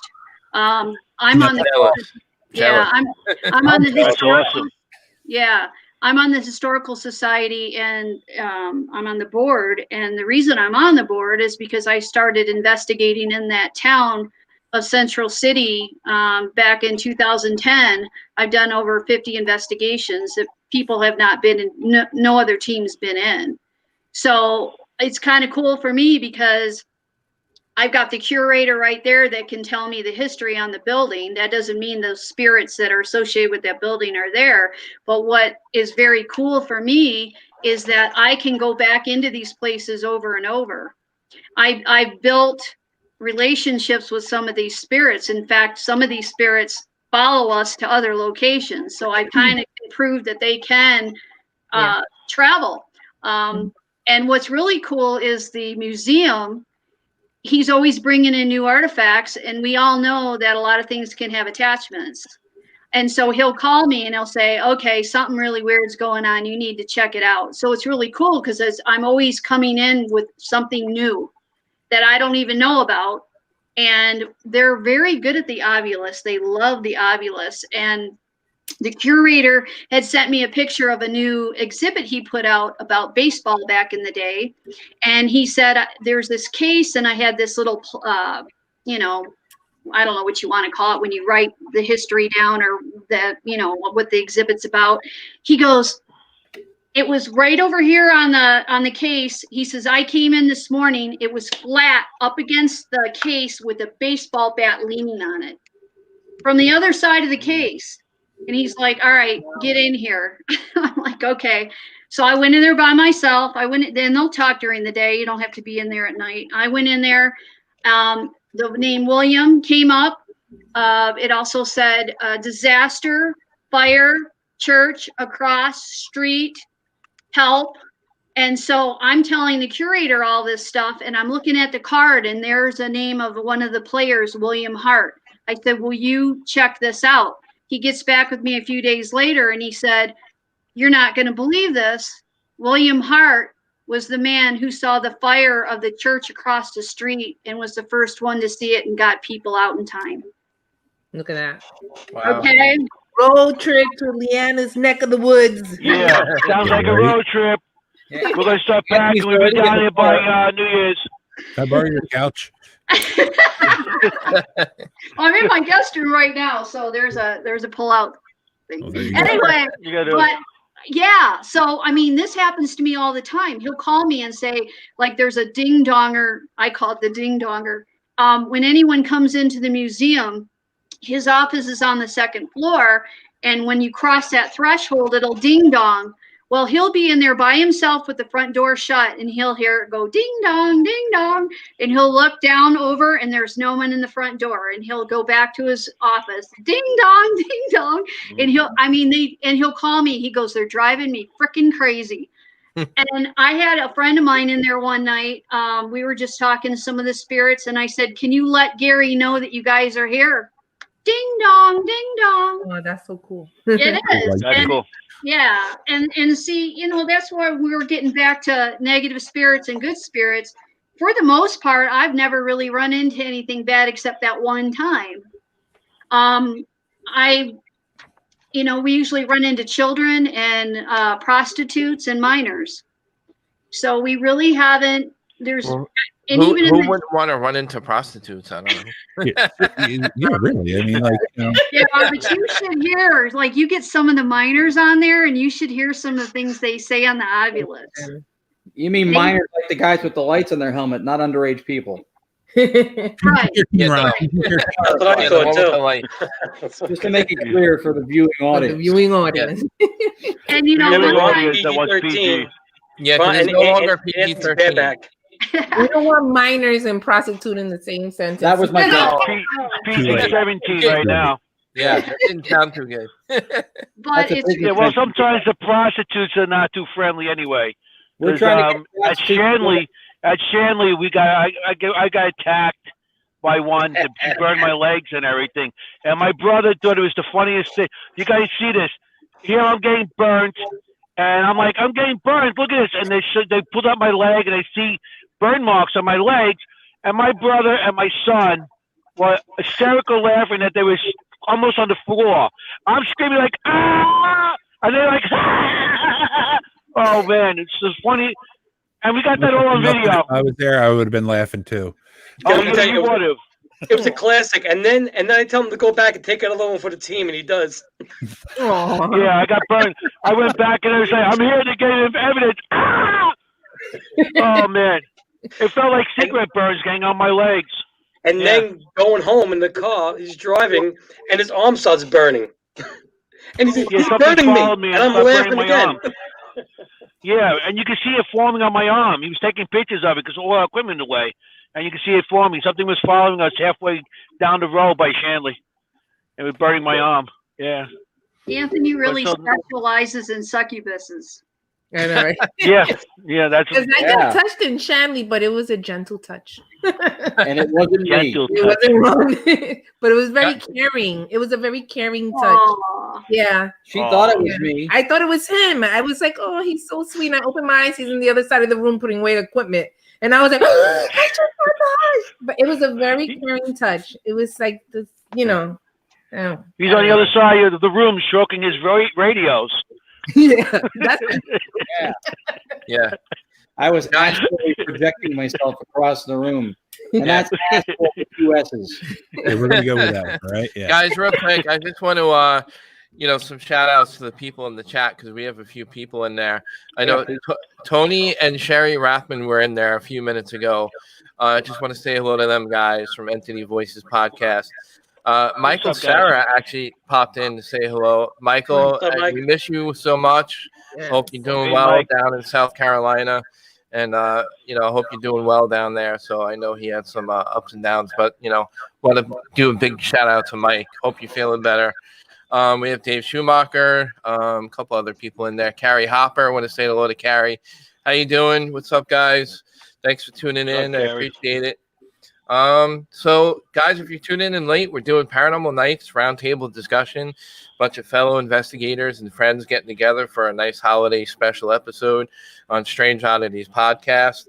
Guys, if you haven't heard the news already, which I'm sure they're going to share more information on Entity Voices Podcast every Wednesday night, but they're going to be moving to a new time and a new place, and they're going to share all that news. I think, guys, tomorrow night you're going to be sharing all that good news, right? Yep. Tomorrow night. Yep, we'll be part of the KGRA family with you, and we move to to Monday. Why is everybody armed in the bottom row? We moved to Monday nights, starting on January 4th. Tony and Cherie and Chris and Audra, it's great people.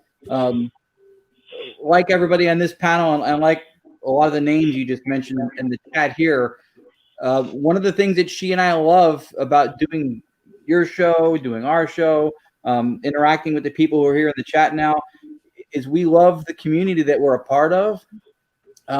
Like everybody else here, we don't use the word expert. We don't know everything. And what we do know is still suspect to how well or to what degree we know it. That's to me is huge. So we appreciate the support. We hope people keep supporting your show as well. And it's a great community to be a part of. One of the positive things about it is meeting, other great investigators, and we can all share data. That's what it's all about. Getting the data and comparing and analyzing and meeting great investigators, making new relationships. None of us know. None of us have all the answers to it. And if like you mentioned, the different degrees of skepticism and belief, and if you as a paranormal investigator or anybody who believes in the paranormal doesn't meet the burden of proof that makes sure that something is absolutely undoubtedly a paranormal effect, if you don't meet that burden, then you don't meet it. But it does not mean, like a Little League baseball game, that the other team wins. People who don't believe in any of this stuff have the same onus and the same burden of proof to prove that it's not. And guess what? If they can't do it either, it remains unexplained. It remains anomalous. And that's where it should be. Because if any methodology is scientific, that's how you approach it. You approach it, you assess, you go off your peers, you repeat, you keep going until you get some absolution. And if you don't, it remains unknown. And that's okay. And that's why it's important to share evidence with one another. It really is important. People want to, hold on to it and don't tell anybody. Don't want to say where they got the evidence. It's just so silly to me, because the collaboration of all of us working together and sharing our data is what's going to make it maybe someday provable that all this is really happening. Yeah. No, good point. Good point. I mean, that for me, it's happening, right? First of all, you can't be a skeptic of something that doesn't happen. So if you have a skeptical point of view about something, you're having an opinion or a position that is on one side of the spectrum to whatever degree about something, right? You can't be skeptical of nothing. And if you have a hard belief or a hard disbelief in something, whatever it is, the fact that this stuff happens, it happens. What we try to find out is it paranormal effect? Is it something that can be explained through rational? And rational goes for both sides. If it's paranormal or not, it still has to be rational. Like if you think that the evidence suggests that it's not a ghost, it doesn't mean that the Keebler elves pulling it off is any more rational, because now it's not ghosts anymore. Rational means whatever side of the fence, it has to make sense. But that's the goal. The goal is to find some kind of truth. So what she said earlier, the experiences we have, the so-called evidence we collect, and try to come to some conclusion. Yeah, no, well said. And the other perspective that I like to bring to the table, so to speak, is that everybody brings something different to the table. Everybody has their own abilities and skills and talents, and everybody thinks differently. There's a lot of other people that think about things that you would never think of, that you can learn from other people. So it is important to work with other people, because you don't know what you can learn from that person that you didn't know about, and you can spread awareness of those things that you didn't know prior to that. You know what I mean? So spreading awareness is really important. I agree. Yeah. Yeah. So, Anthony, you actually, I'm going to go back to our little chat group that we had started going. Anthony has some really good topics that I would actually like to throw in here before the end of the show, because he had some really good, I'm trying to find it here. All right. In which piece of paranormal equipment do you think is best, in your opinion, that captures evidence? And 2 parts. Why do you think we get so involved? Because I think Gerard also thought of this question too. I had a conversation with Jordan about this question. Why do you think we get so involved with searching for the afterlife? That's a really good question. So I guess I start this. Yeah, it's your topic. You start. Well, he was asking Well, the question. I don't know. It's like, I asked the question. Piece of equipment that I still like my videos and everything, my night vision cameras, and going in with just a camera and with the video cameras and stuff. I like that because, like I said before, because the evidence I get on it, I can see if we hear audio or something, you can see something's in the room, or it just shows. It to show you somebody there, or if you get some evidence of something moving, or you got like two things in one. You got the video and the audio. So you do the EVPs and you could do your audio.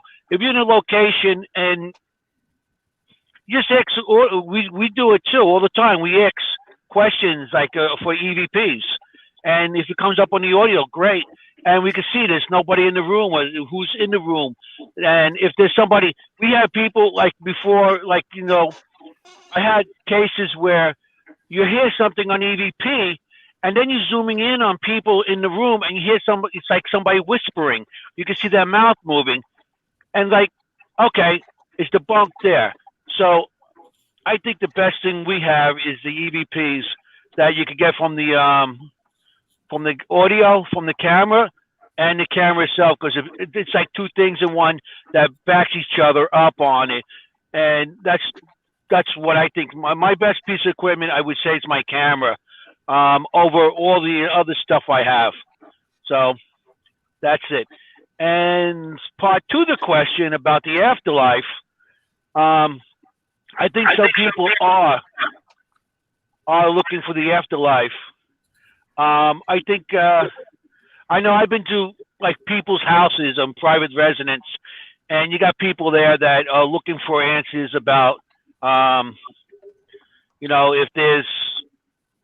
if there's family members left over, and I think some people that go into this field are maybe looking into what happens after they're gone.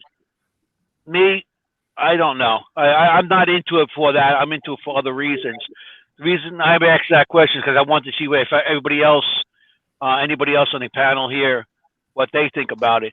But me personally, I'm not into it because I'm looking to go on after this world. But if it happens, it happens. So that's what I got to say to that. So video camera is my best piece of equipment, and I'm not interested in the afterworld. Okay, I'm throwing it into the air. All right, we're gonna go to Leanna next. Okay. Of course, my favorite piece of equipment, because of where I investigate and what they're good at, is the Ovilus. But I can't say that that's total. That's like a tool for me to try to build on for a spirit story, because I go back so many times. But I think an EVP is pretty much undeniable, especially when I've got three women and I get a man's voice on an EVP, or a child. You can't deny that.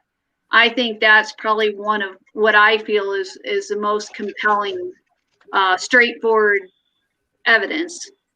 As far as the afterlife, mine started as a child. I saw my first apparition when I was 10 with my two friends who saw it also. We were doing a seance, which you shouldn't be doing at that age. And I saw a full apparition of a girl that we found out on the news was a babysitter, and she had killed the baby she was babysitting and then killed herself. And we were trying to drum her up. And we all looked up and we saw a white silhouette of a woman in a rocking chair with a baby in her arms and a knife in her hand. And we all screamed and ran upstairs. And I've never forgot. I can still see it. And to me, at such a young age and being impressionable on that, I've always wondered. And then when all the shows started coming out and everything, I'm like, I'm pretty interested in this. I would like to go farther and see if this is for real. And this is when it was all just starting. I went to my first investigation in Estes Park, Colorado, where the Stanley Hotel is, but I did a different hotel that's a lot older and has a lot more spirits. And there was a team there that would go, they must have been, I don't know, 30 investigations. So that's where I learned the techniques of kind of get to know these spirits over and over and build on what you learn every time you go about a particular spirit. And they knew these spirits very well. And I wanted to be part of their team. And of course, they weren't looking for anyone. So I started my own, and that's how it started. I've just always been on that quest to know try to figure out what I saw when I was a child. So that's been with me all my life, but I didn't really start getting involved in it in the paranormal until 2010 is when I started. So there you have it. There you go. All right, we'll move to the left, and we're gonna go with Gary. Yeah, me. Oh, yeah, me. No, that way. Yeah, I know too. Best equipment. Yeah, Crap. I know. So, the best equipment. I wouldn't say I have any best equipment. I really do float from time to time through phases from video cameras to still cameras to audio to, like, right now my biggest thing is DVR systems, having a remote base and allowing things to operate and building off of that DVR system to make a multiplex thing so it can have audio with EMF capability and temperature. So basically it's a one and done. You drop it into the room and you're monitoring that entire room. That's pretty nifty to me right now. I like the Kinect system. There's a lot of bugs with it, but working them out, they work well. But I will say this, before that, my biggest kick was the still camera, and I was getting tons of images off of a still camera. But yeah, I can't really lock it down to one particular thing. I mean, I don't wrong anybody on any of their choices. But other than that, and as for doing this, well, I don't like sports, so I don't know. I'm afraid of what's afterwards. Ghost hunting could be considered a sport. In some places, it is, especially you're my size, having to crawl into certain areas. Hey, go through that crawl space and get in that 3-foot area. No, that's great. Meanwhile, Ron watching people running out. But no, it's a question that I can't answer. I like answering questions. I like figuring things out, analyzing things, and being able to give a definitive answer. And this is literally one of those things that you really can't. And I do find it very interesting. And I know Ron doesn't like the term skeptic, but I like to refer to myself as a skeptical believer. Whereas I believe. Do not start him. I question the evidence that's always presented, mine most of all. But it's like, until I can find that definitive answer, this is a field that will always interest me. So we find you interesting. The word skeptic is fine. I don't have a problem with the word skeptic.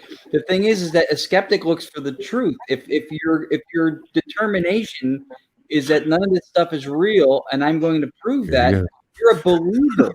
You believe in something. The paradigm is opposite those who think everything's paranormal, but it's a belief. Started him. Yeah. It's the agenda, but he's right. So if you believe that they're going in there specifically to prove you wrong. Yeah, that's what their agenda. That's not a belief system. That's a belief system. The word skeptic sociologically and societally carries a more lofty, educated, measured, scientific. Gary, be careful where you point that thing, because I'm right above you. That's more respectable and educated. So people use the word skeptic because it has societally and sociologically, it has more lofty, educated, measured, scientific. It has those associations to it. Those are the connotations that come with the word. There's nothing wrong with whatever your belief is. But make no mistake, if you think it's all paranormal, if you think none of it's paranormal, those are beliefs. And doubting everything does not make you a skeptic. It makes you a believer in a different paradigm that conflicts with the people who think everything, orbs, and all that stuff are ghosts. No, I agree with you about the skeptic thing. When people say, "No, I'm a skeptic," it's like, no, you believe in something else. You just don't believe in this. It's a different paradigm. Right, because you can doubt. You have to doubt. There's nothing wrong with doubting, but if you specifically going there because you want to prove that what that person got is not what it is, that's a different mindset. That's not a skeptic at all. It's not. That's not scientific. At all. That's scientific. Because I'm a skeptic too. Not everything is paranormal. So, and we try to find the truth. That's how it is. Someone who's out to get you in the sense of trying to prove what you have is wrong, that's not a skeptic. So skepticism is beyond healthy. You have to have it. It's called discernment. It's called being honest with yourself. And you know, the first time you find something that nobody can really explain away, it feels good. Like, hey, maybe I got something. You know, if everything you got was paranormal, everybody told you it was. You know, that's like the participation trophy in sports. You know, you don't. It devalues an actual award when you get kudos for every little thing that you do. We do the process because we love it. We're curious. We want to know where it's going, what's causing it. These things happen. The world is not hallucinating. Every apparition sighting, every time somebody experiences something, it's not all made up. It's not all pareidolia. Pareidolia doesn't explain everything that happens. It happens, but it's not the blanket for everything. So we want to know. We want answers, and we may never get them for some things, and we may for others. But that's the quest. So is that your piece of equipment? Well, that's what is that your piece of equipment that you like? Gary was trying to kill me because he had the axe pointing in my direction. Yeah, I know. Is that the piece of equipment you like? Microwave oven because it makes food hot. Right? Oh, man. All right, Gerard, you're next. Thank God, because if wrong goes, I'm going to fall asleep.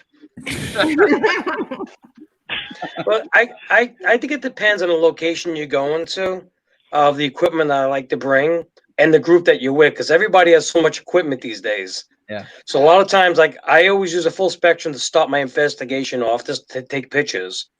I love my 8mm camera, but the problem is getting 8mm tapes is hard to find these days and very expensive.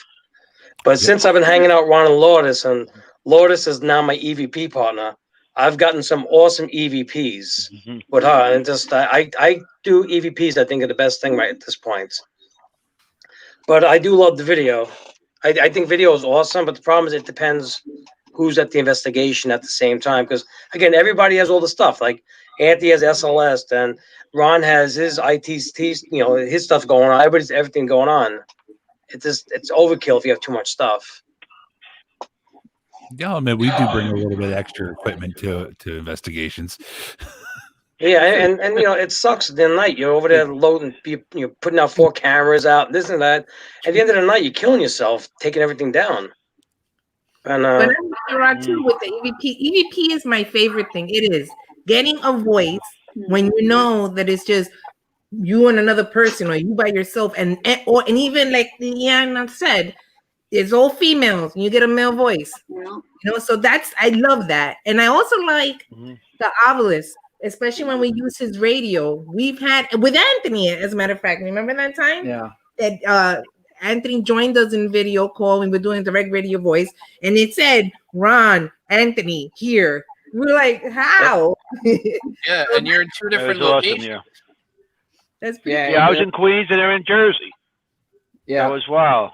Yeah, that was all the good. time it said cupcake one time. Her daughter had sent us cupcakes from some fancy place. From Florida. And we were eating cupcakes, and the obelisk said cupcake at that moment. Yeah. And it's not absolute proof of something, but the timing and the relevance, which is criteria. And I haven't seen the word cupcake since. No, that's criteria we go with. That's that's.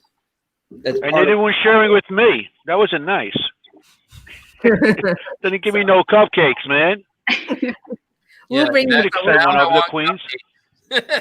So it's funny because favorite equipment, and as Gerard was mentioning, for us is audio based. But one of the things that we like when we work with either Matt and Island Paranormal or with Anthony and Gerard Simonelli is that they have cameras and the visual element covered so well, Gary as well, that we don't. I have a camera or two. I have some equipment for video, but I don't even bring it because he's got it covered soup to nuts. He gets the whole location. He gets footage from different angles, static cameras in rooms. So it gives me the chance to focus on the stuff that we like to do. Because then we'll have tons of stuff. So it's kind of, it's awesome. You guys have that and we have the audio. It works out great. I love the level is below the human vocal tract when you can voice print it and verify it. It's staggering. It's really a sobering thing that lets you know that whatever it is, something else is going on. Favorite equipment for me, I mean, I started with a fascination with ITC because just like early EVP pioneers, they wanted to try to achieve real-time communication that didn't involve playback and review, but actually you could be conducted in the moment. They did it with Spiritcom in the 80s. A gentleman named Hans Otto Koenig in Germany did it with a device similar to Spiritcom that used oscillators and tones called Generator. And that's fascinating. You watch Marcello Bacci from Italy.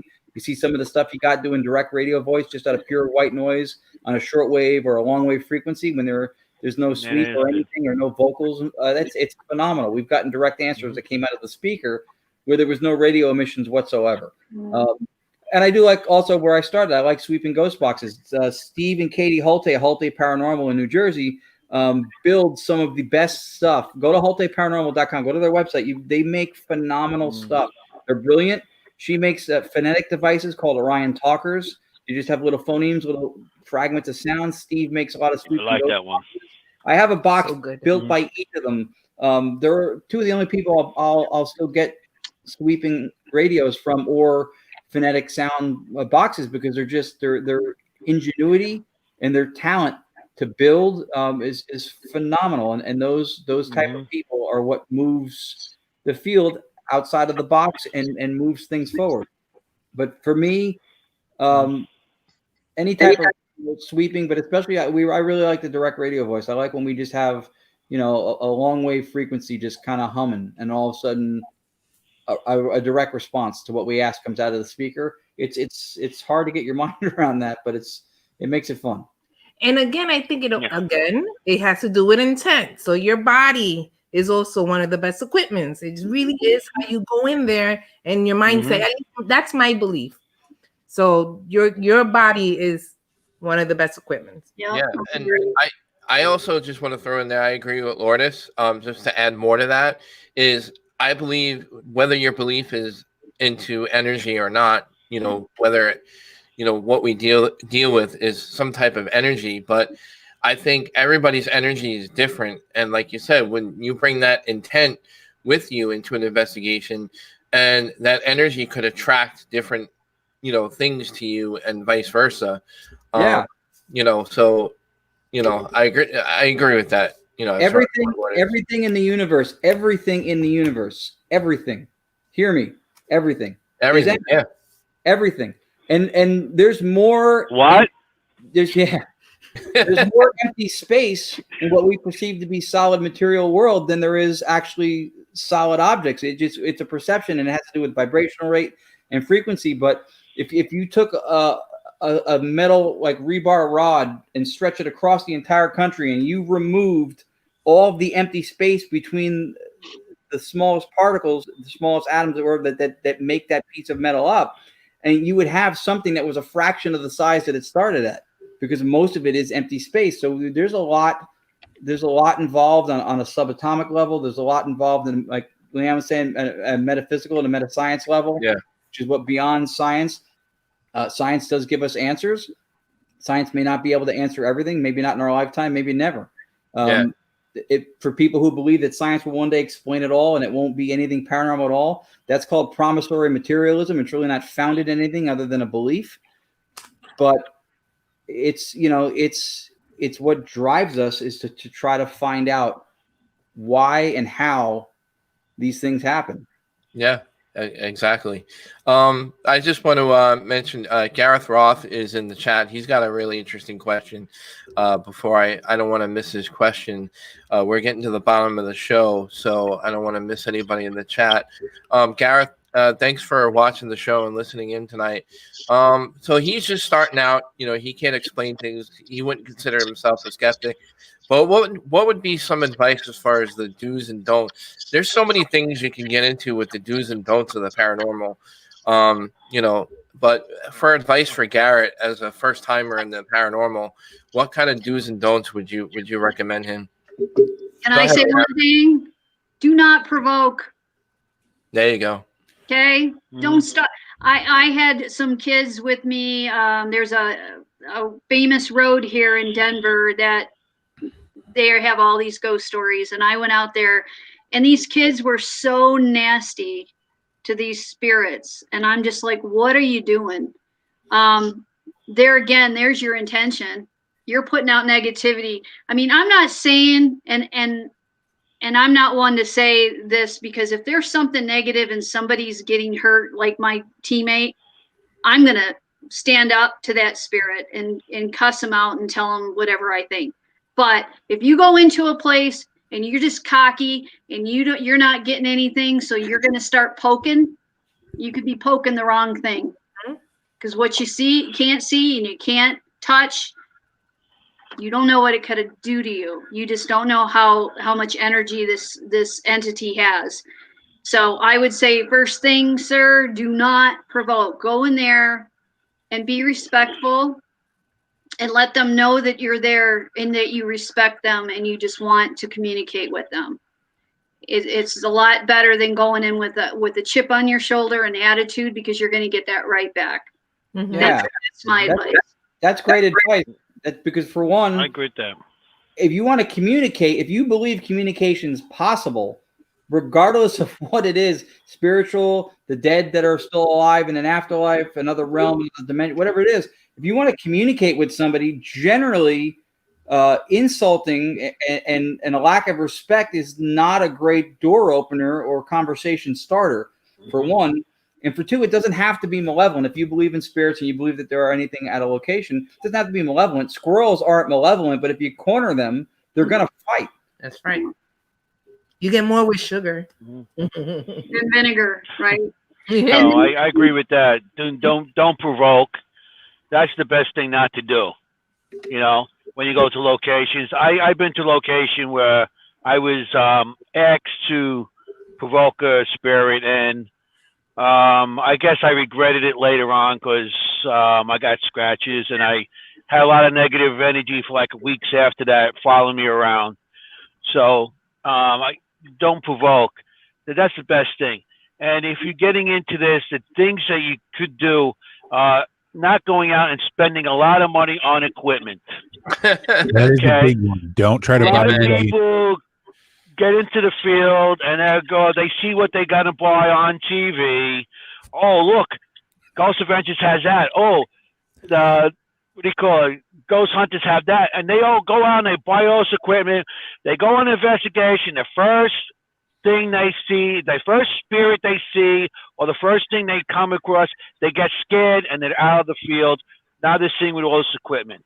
If you're going to get into it, just get yourself a cheap recorder, you know, to do some EVPs. If you want to get a camera, fine, you know, because a camera can always be used on anything else, with like family and stuff. Get a video camera, get a cheap camera, and then you start going in and see if you like it, and if you're not a kind of person that's going to run away from it and you're going to be into it, okay? And that's the first thing if you're going to get into it. Do not spend a lot of money on equipment. Now, if you have something at your house and you want to try to record it, a lot of people get into it because they have experiences. They have experience at the house and whatnot. If you have something at your house, the best thing I tell everybody, you know, just leave a recorder, a video recorder, and when you're not home, just leave it running, see what you hear. If there's something at nighttime when you sleep, let it go. Some people get woken up at certain times in the morning and they see if there's something there. Get yourself a journal, put it on the side of your bed, write down the time you got woken up, and whatever might experience at that time. Put down the temperature outside, if there's a moon in the location or something. Just document what you're experiencing and see if you could do all this. Now, if you want to go to a cemetery and something, it's possibly you could find something, maybe not, but don't think everything legally everywhere you go. Yeah. Make sure you do it legally. You asked. Yes, well, Location. I know over here in Queens, you're not supposed to be in cemeteries. Don't break into places. Don't jump fences to go do something. Don't break the law. That's to go true. ghost hunting. Yeah. So Well, gonna I find wouldn't out about recommend prison. crossing the Jackie Robinson over by you, Anthony. Oh, Yeah, well, I've done that already too, but that was many, many, many years ago. Me running now, Ron, tell him what I would say. he says that one time when he was a kid and he got scared and he was in a cemetery, that a little fat kid running across the cemetery is not that good. That's what he No, said. not a little fat guy in the cemetery, no good. But, if you're going to go to locations and you're going to try to get something, also, like, respect locations, too. Respect places you go. Like you said, don't break in, and just be respectful and everything else. But just don't, get into this because you think you see it on a TV show and it looks cool. It's a little more than just getting into it. And like I said, if you have something at your house, just the best thing is just to document stuff and see if there's some kind of, if at 3 o'clock in the morning, you get woken up. 3 o'clock in the morning on November 15th, you're going to get woken. Just document, and maybe there might be history behind it later on. But if you're going to just get it, get the cheapest equipment you could get at the beginning and see if you're going to stay into it, because a lot of people don't. The first time they get scared, they're out of it. because it's a shame. It's sad. Like we've been in investigations. I know what she's gonna say. And this person comes in with a $1,500 piece of equipment. I'm like, oh, great, awesome. Let's use it. Oh, I don't know how to use it. I was hoping you would teach me. Yeah. Really? Like, why are you spending I so love much that. money on something that you don't know how to use? Yeah, we saw that happen. Somebody had a piece of equipment that we could have paid a mortgage with, and they didn't know how to use They it. didn't know how to use it. We were hoping you would show us. We were like, what?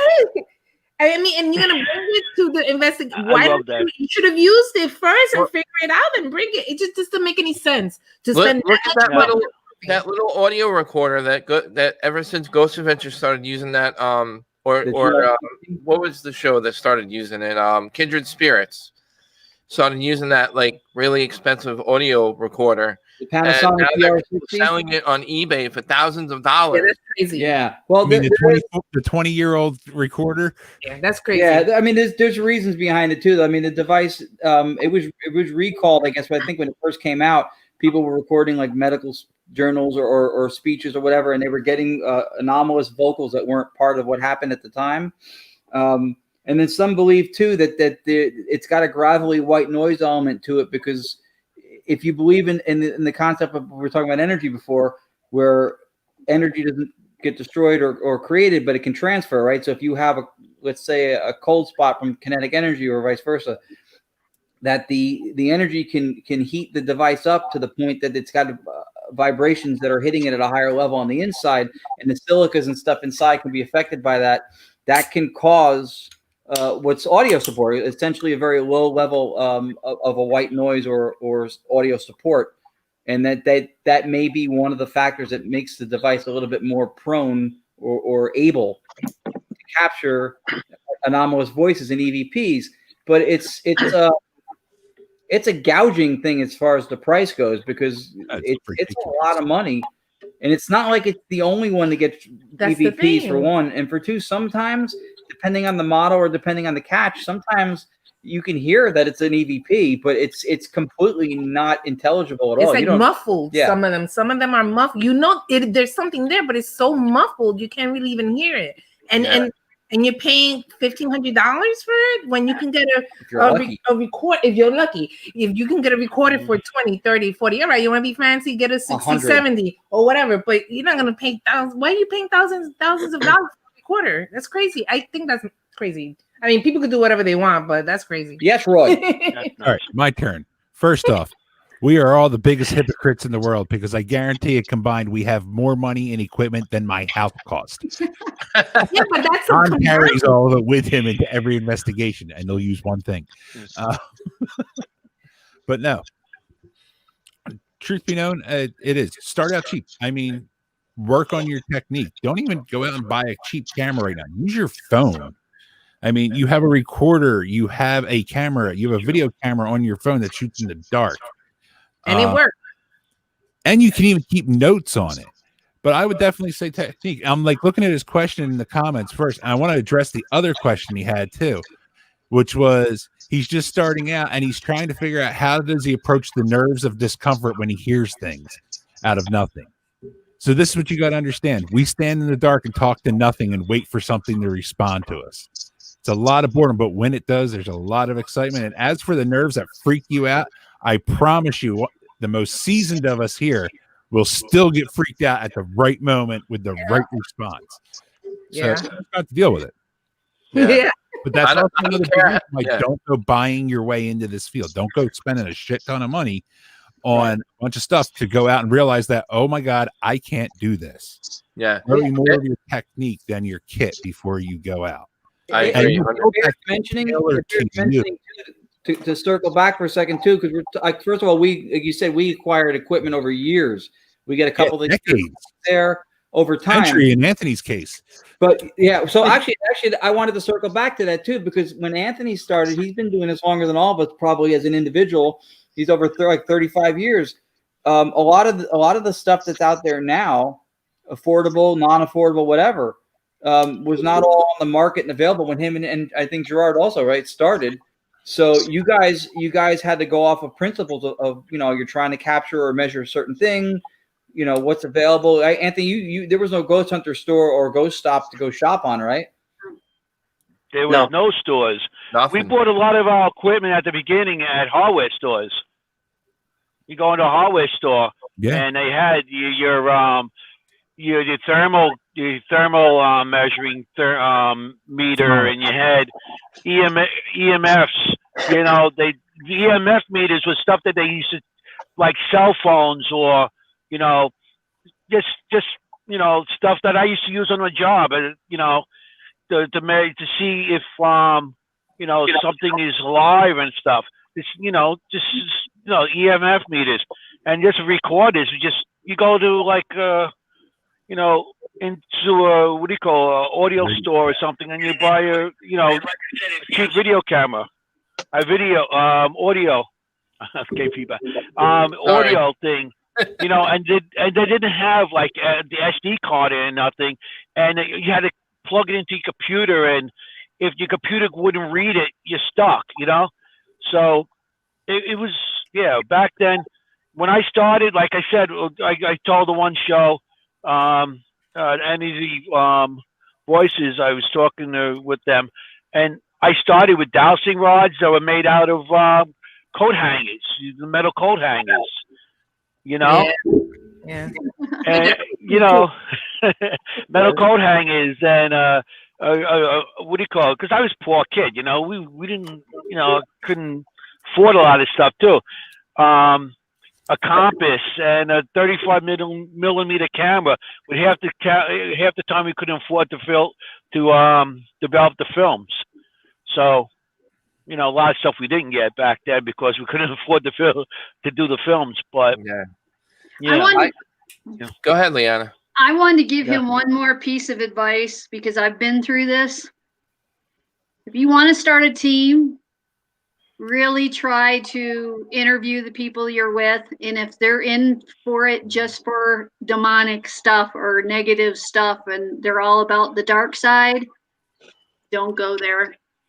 I've had people lie to me and tell me that, they're not into any of that. And then after investigation, they're sitting there reading some satanic book.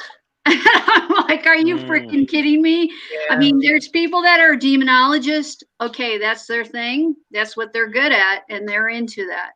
But if you're just starting out and you've got people that are you're surrounding yourself with, and all they care about is the dark side, you don't want to be with them. You just don't. Take my word for it. I've been there, done that. Right. Yep. So, and also, I wouldn't recommend investigating on your own. You really shouldn't go by yourself. You should have one other person with comment. A big group is not good either. Try to keep it maybe 4 or 5, but at least one other person with you. You should not investigate on your own. You can get hurt.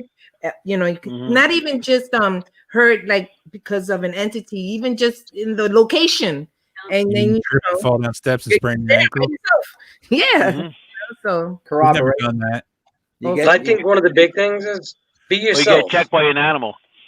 Big thing is be yourself in the investigation. Don't be a phony. Go and just be who you are. If you're a fun guy, just be fun on the investigation. Enjoy it.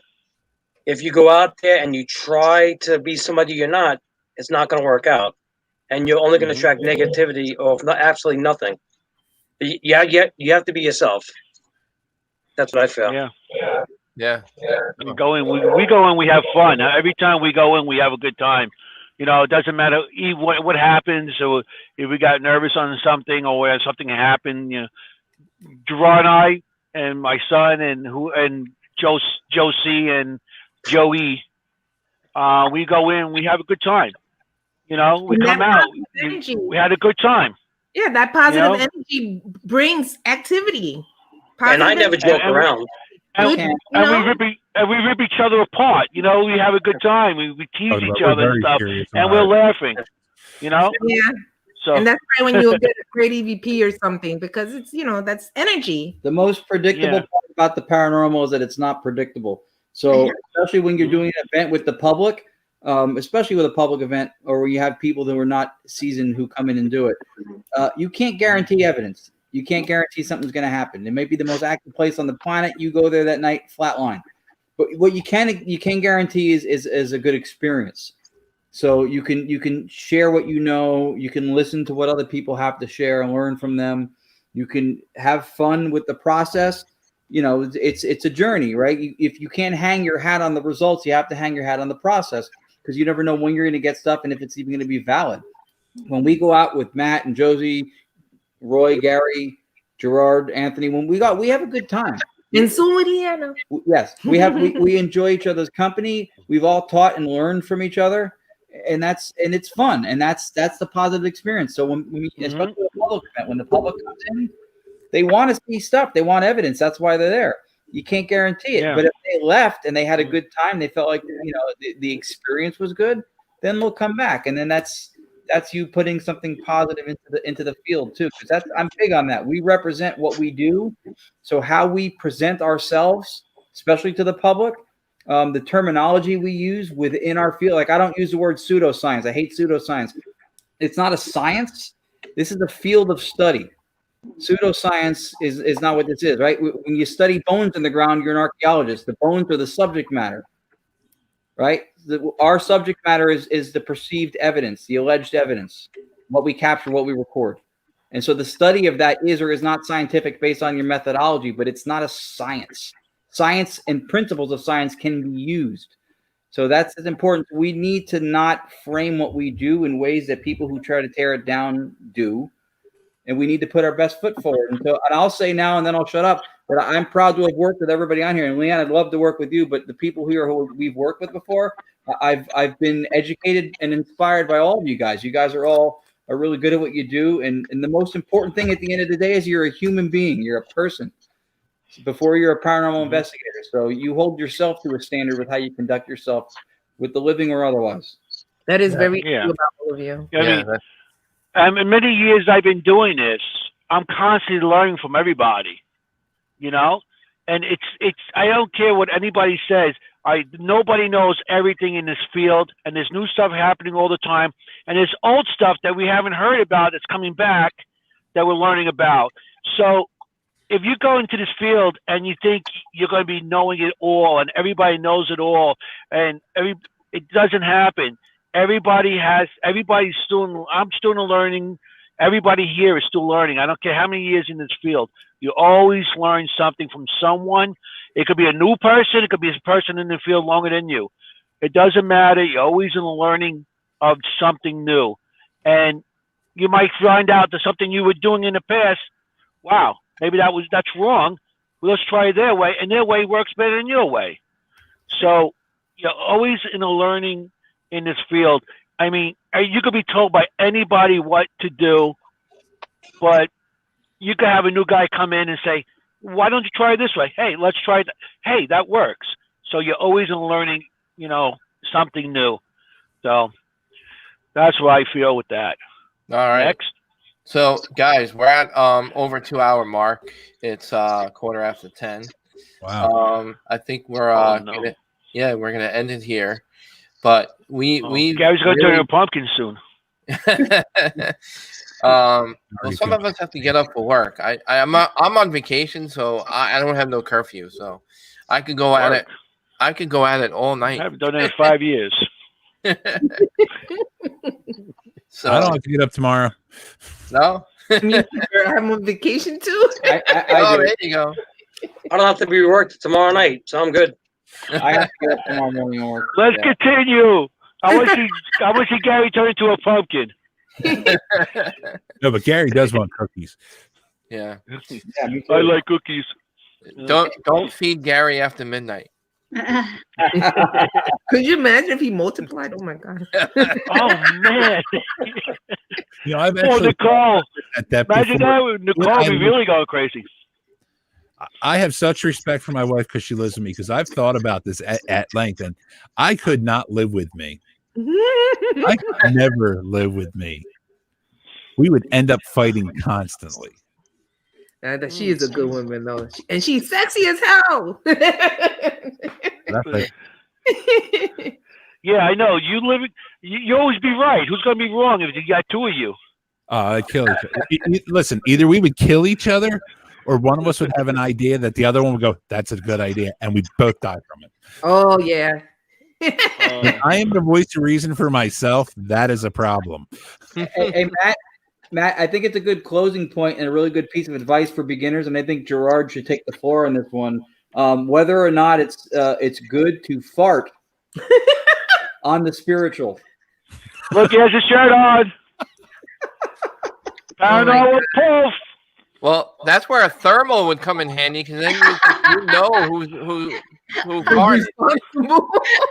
Listen, we've spent like a On good the next show, we'll talk about that, Ron. It was a fart. That's why I bought my thermal camera, to see if I could catch somebody one night. On the next show, we'll talk about that. Yeah.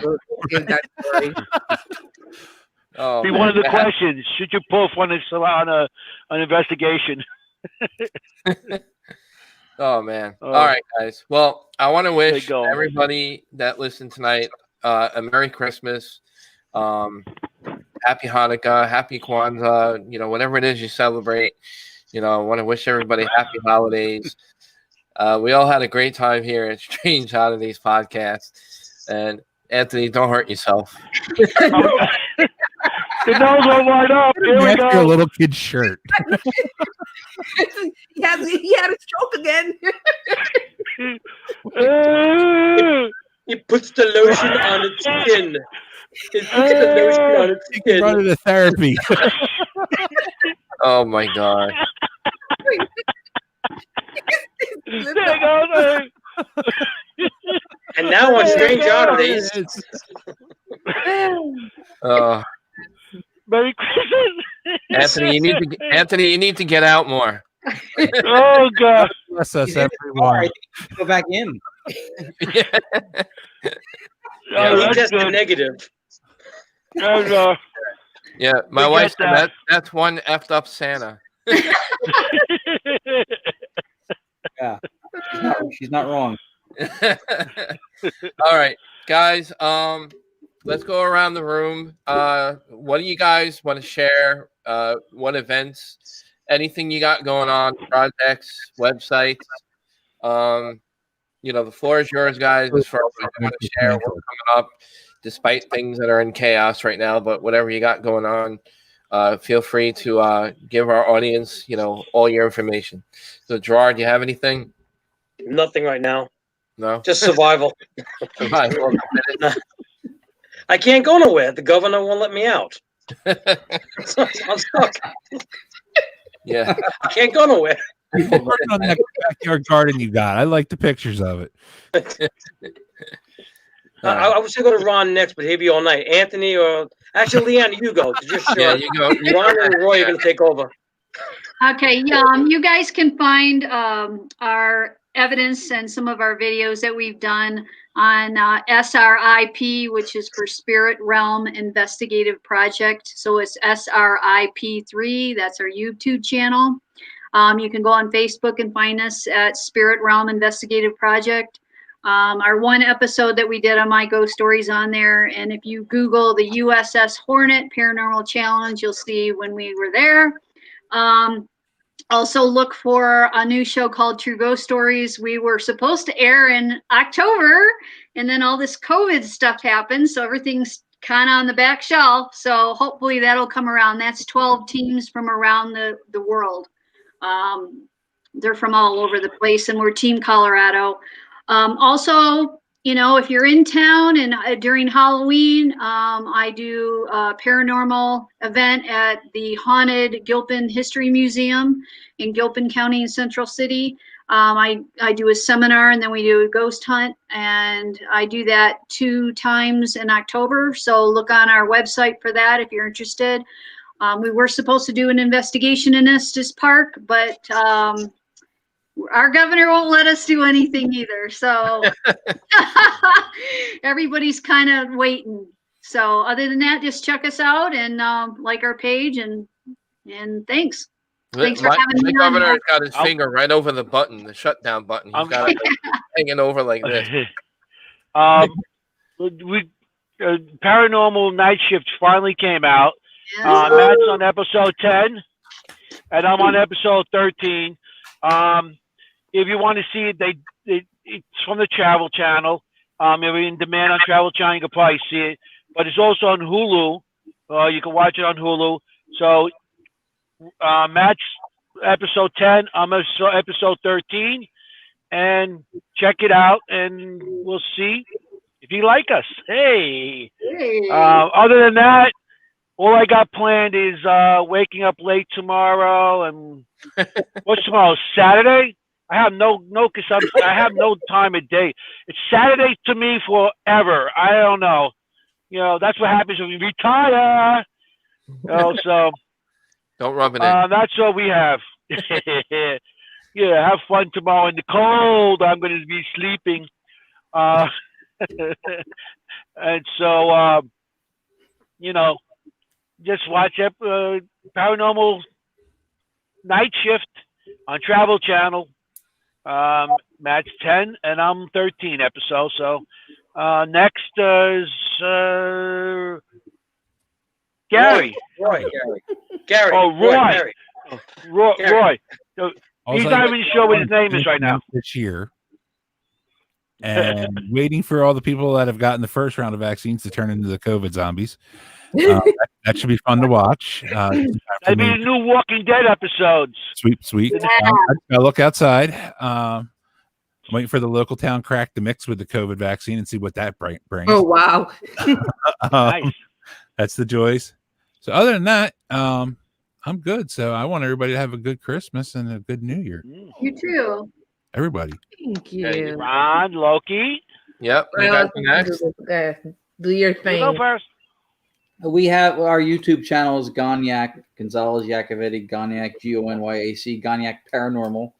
We have a Facebook page called ITC, The Invisible Art. And we'll be with Entity Voices Paranormal Evidence, Tony and Sheree Rathman, Chris Allgood, Audrey Keeler, and ourselves, also on KGRA Radio, starting January 4th, moving to Monday nights. So we hope that people tune in and support. We hope that people continue to tune in and support this show, Matt.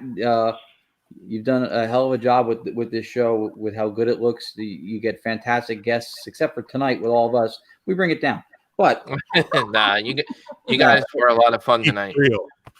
Yeah, you do a great job. So hopefully people continue to support this too. And then when things open back up, hopefully we should be running an ITC exhibit at the New Jersey Para-Unity Expo next September if everything plays out. And hopefully it does. Yeah, we cross our fingers. And we'll be back out on the road with Dos Seminellis and Dos Haas's. Yes. And Uno Royo. Yeah. Yeah. We have St. Albans. We have Enigma. I'm going to say it right. Enigmacons April 17th in West Virginia. Guys, hopefully, again, things will open back up. I'll be speaking. I'll be lecturing there over the weekend, April 17th. I believe it's the 16th, 17th, and 18th, I believe, are the 3 days that are going to be the event that's going to be there. The Tennessee Rat Chasers are going to be helping out the event. Those guys, obviously they've had a couple of TV shows.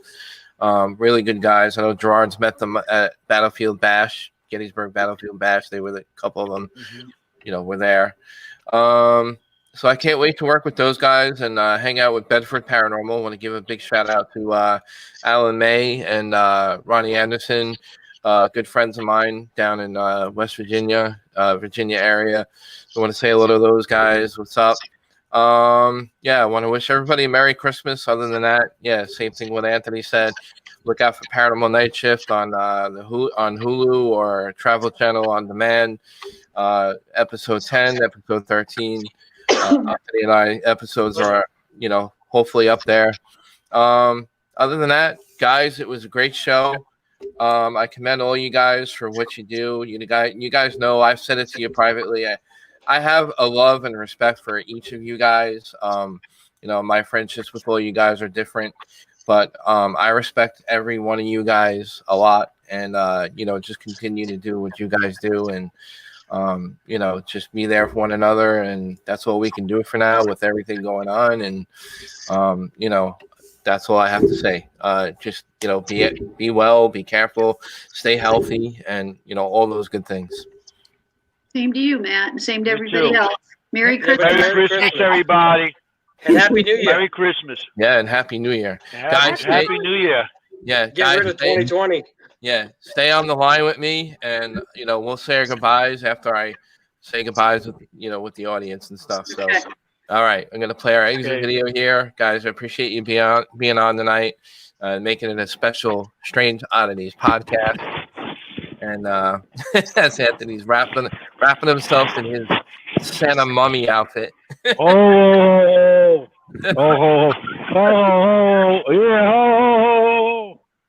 yeah. Merry Christmas, everybody. All right, guys. I want to just real quick, guys, thank everybody tonight for tuning in to the Strange Oddities podcast. I hope you enjoyed the Paranormal Nights Roundtable panel that we had tonight. I thank all those guys for participating in tonight's panel discussion. It was a lot of fun. Guys, check out Paranormal Entity Voices, Paranormal Evidence. Tomorrow night, they're going to be announcing all their new endeavors with KGRA. Got to plug, they do have a new website, kgradb.com. Check them out. We wrote our show rebroadcast there every Saturday morning. Want to give a big shout out to Bill Forte because he's a really great guy. Without him, none of us would be doing any of this with KGRA and the KGRA family, with Eric and them for running that program for everybody. It's a great place. Check them out. Guys, subscribe to the show if you haven't already. Again, Merry Christmas to everybody. Happy Kwanzaa. Happy Hanukkah. Happy New Year. Merry Christmas. Love everybody. Have a great night. Thank you for tuning in and listening to the Strange Oddities podcast. You can listen to the rebroadcast on the KGRA radio. Check out kgraradio.com for the rebroadcast at 2 a.m. Eastern Time, 11 p.m. Pacific Time. You can catch the Strange Oddities podcast live every week at 8 p.m. Eastern Time, 5 p.m. Pacific Time. Please follow our YouTube channel for our live weekly show at 8 p.m. If you like the show, please give us feedback. Email us at strangeodditiespodcast@gmail.com. You can also visit our website, strangeodditiespodcast.wordpress.com. Tune in every week, 8 p.m. Eastern Time on the YouTube channel. You can also look us up on Facebook. We have a Facebook page where all the news and information about upcoming guests and anything Strange Oddities Podcast is doing. Go to our Facebook page, give us a like, and give us a shout. Thanks a lot for tuning in.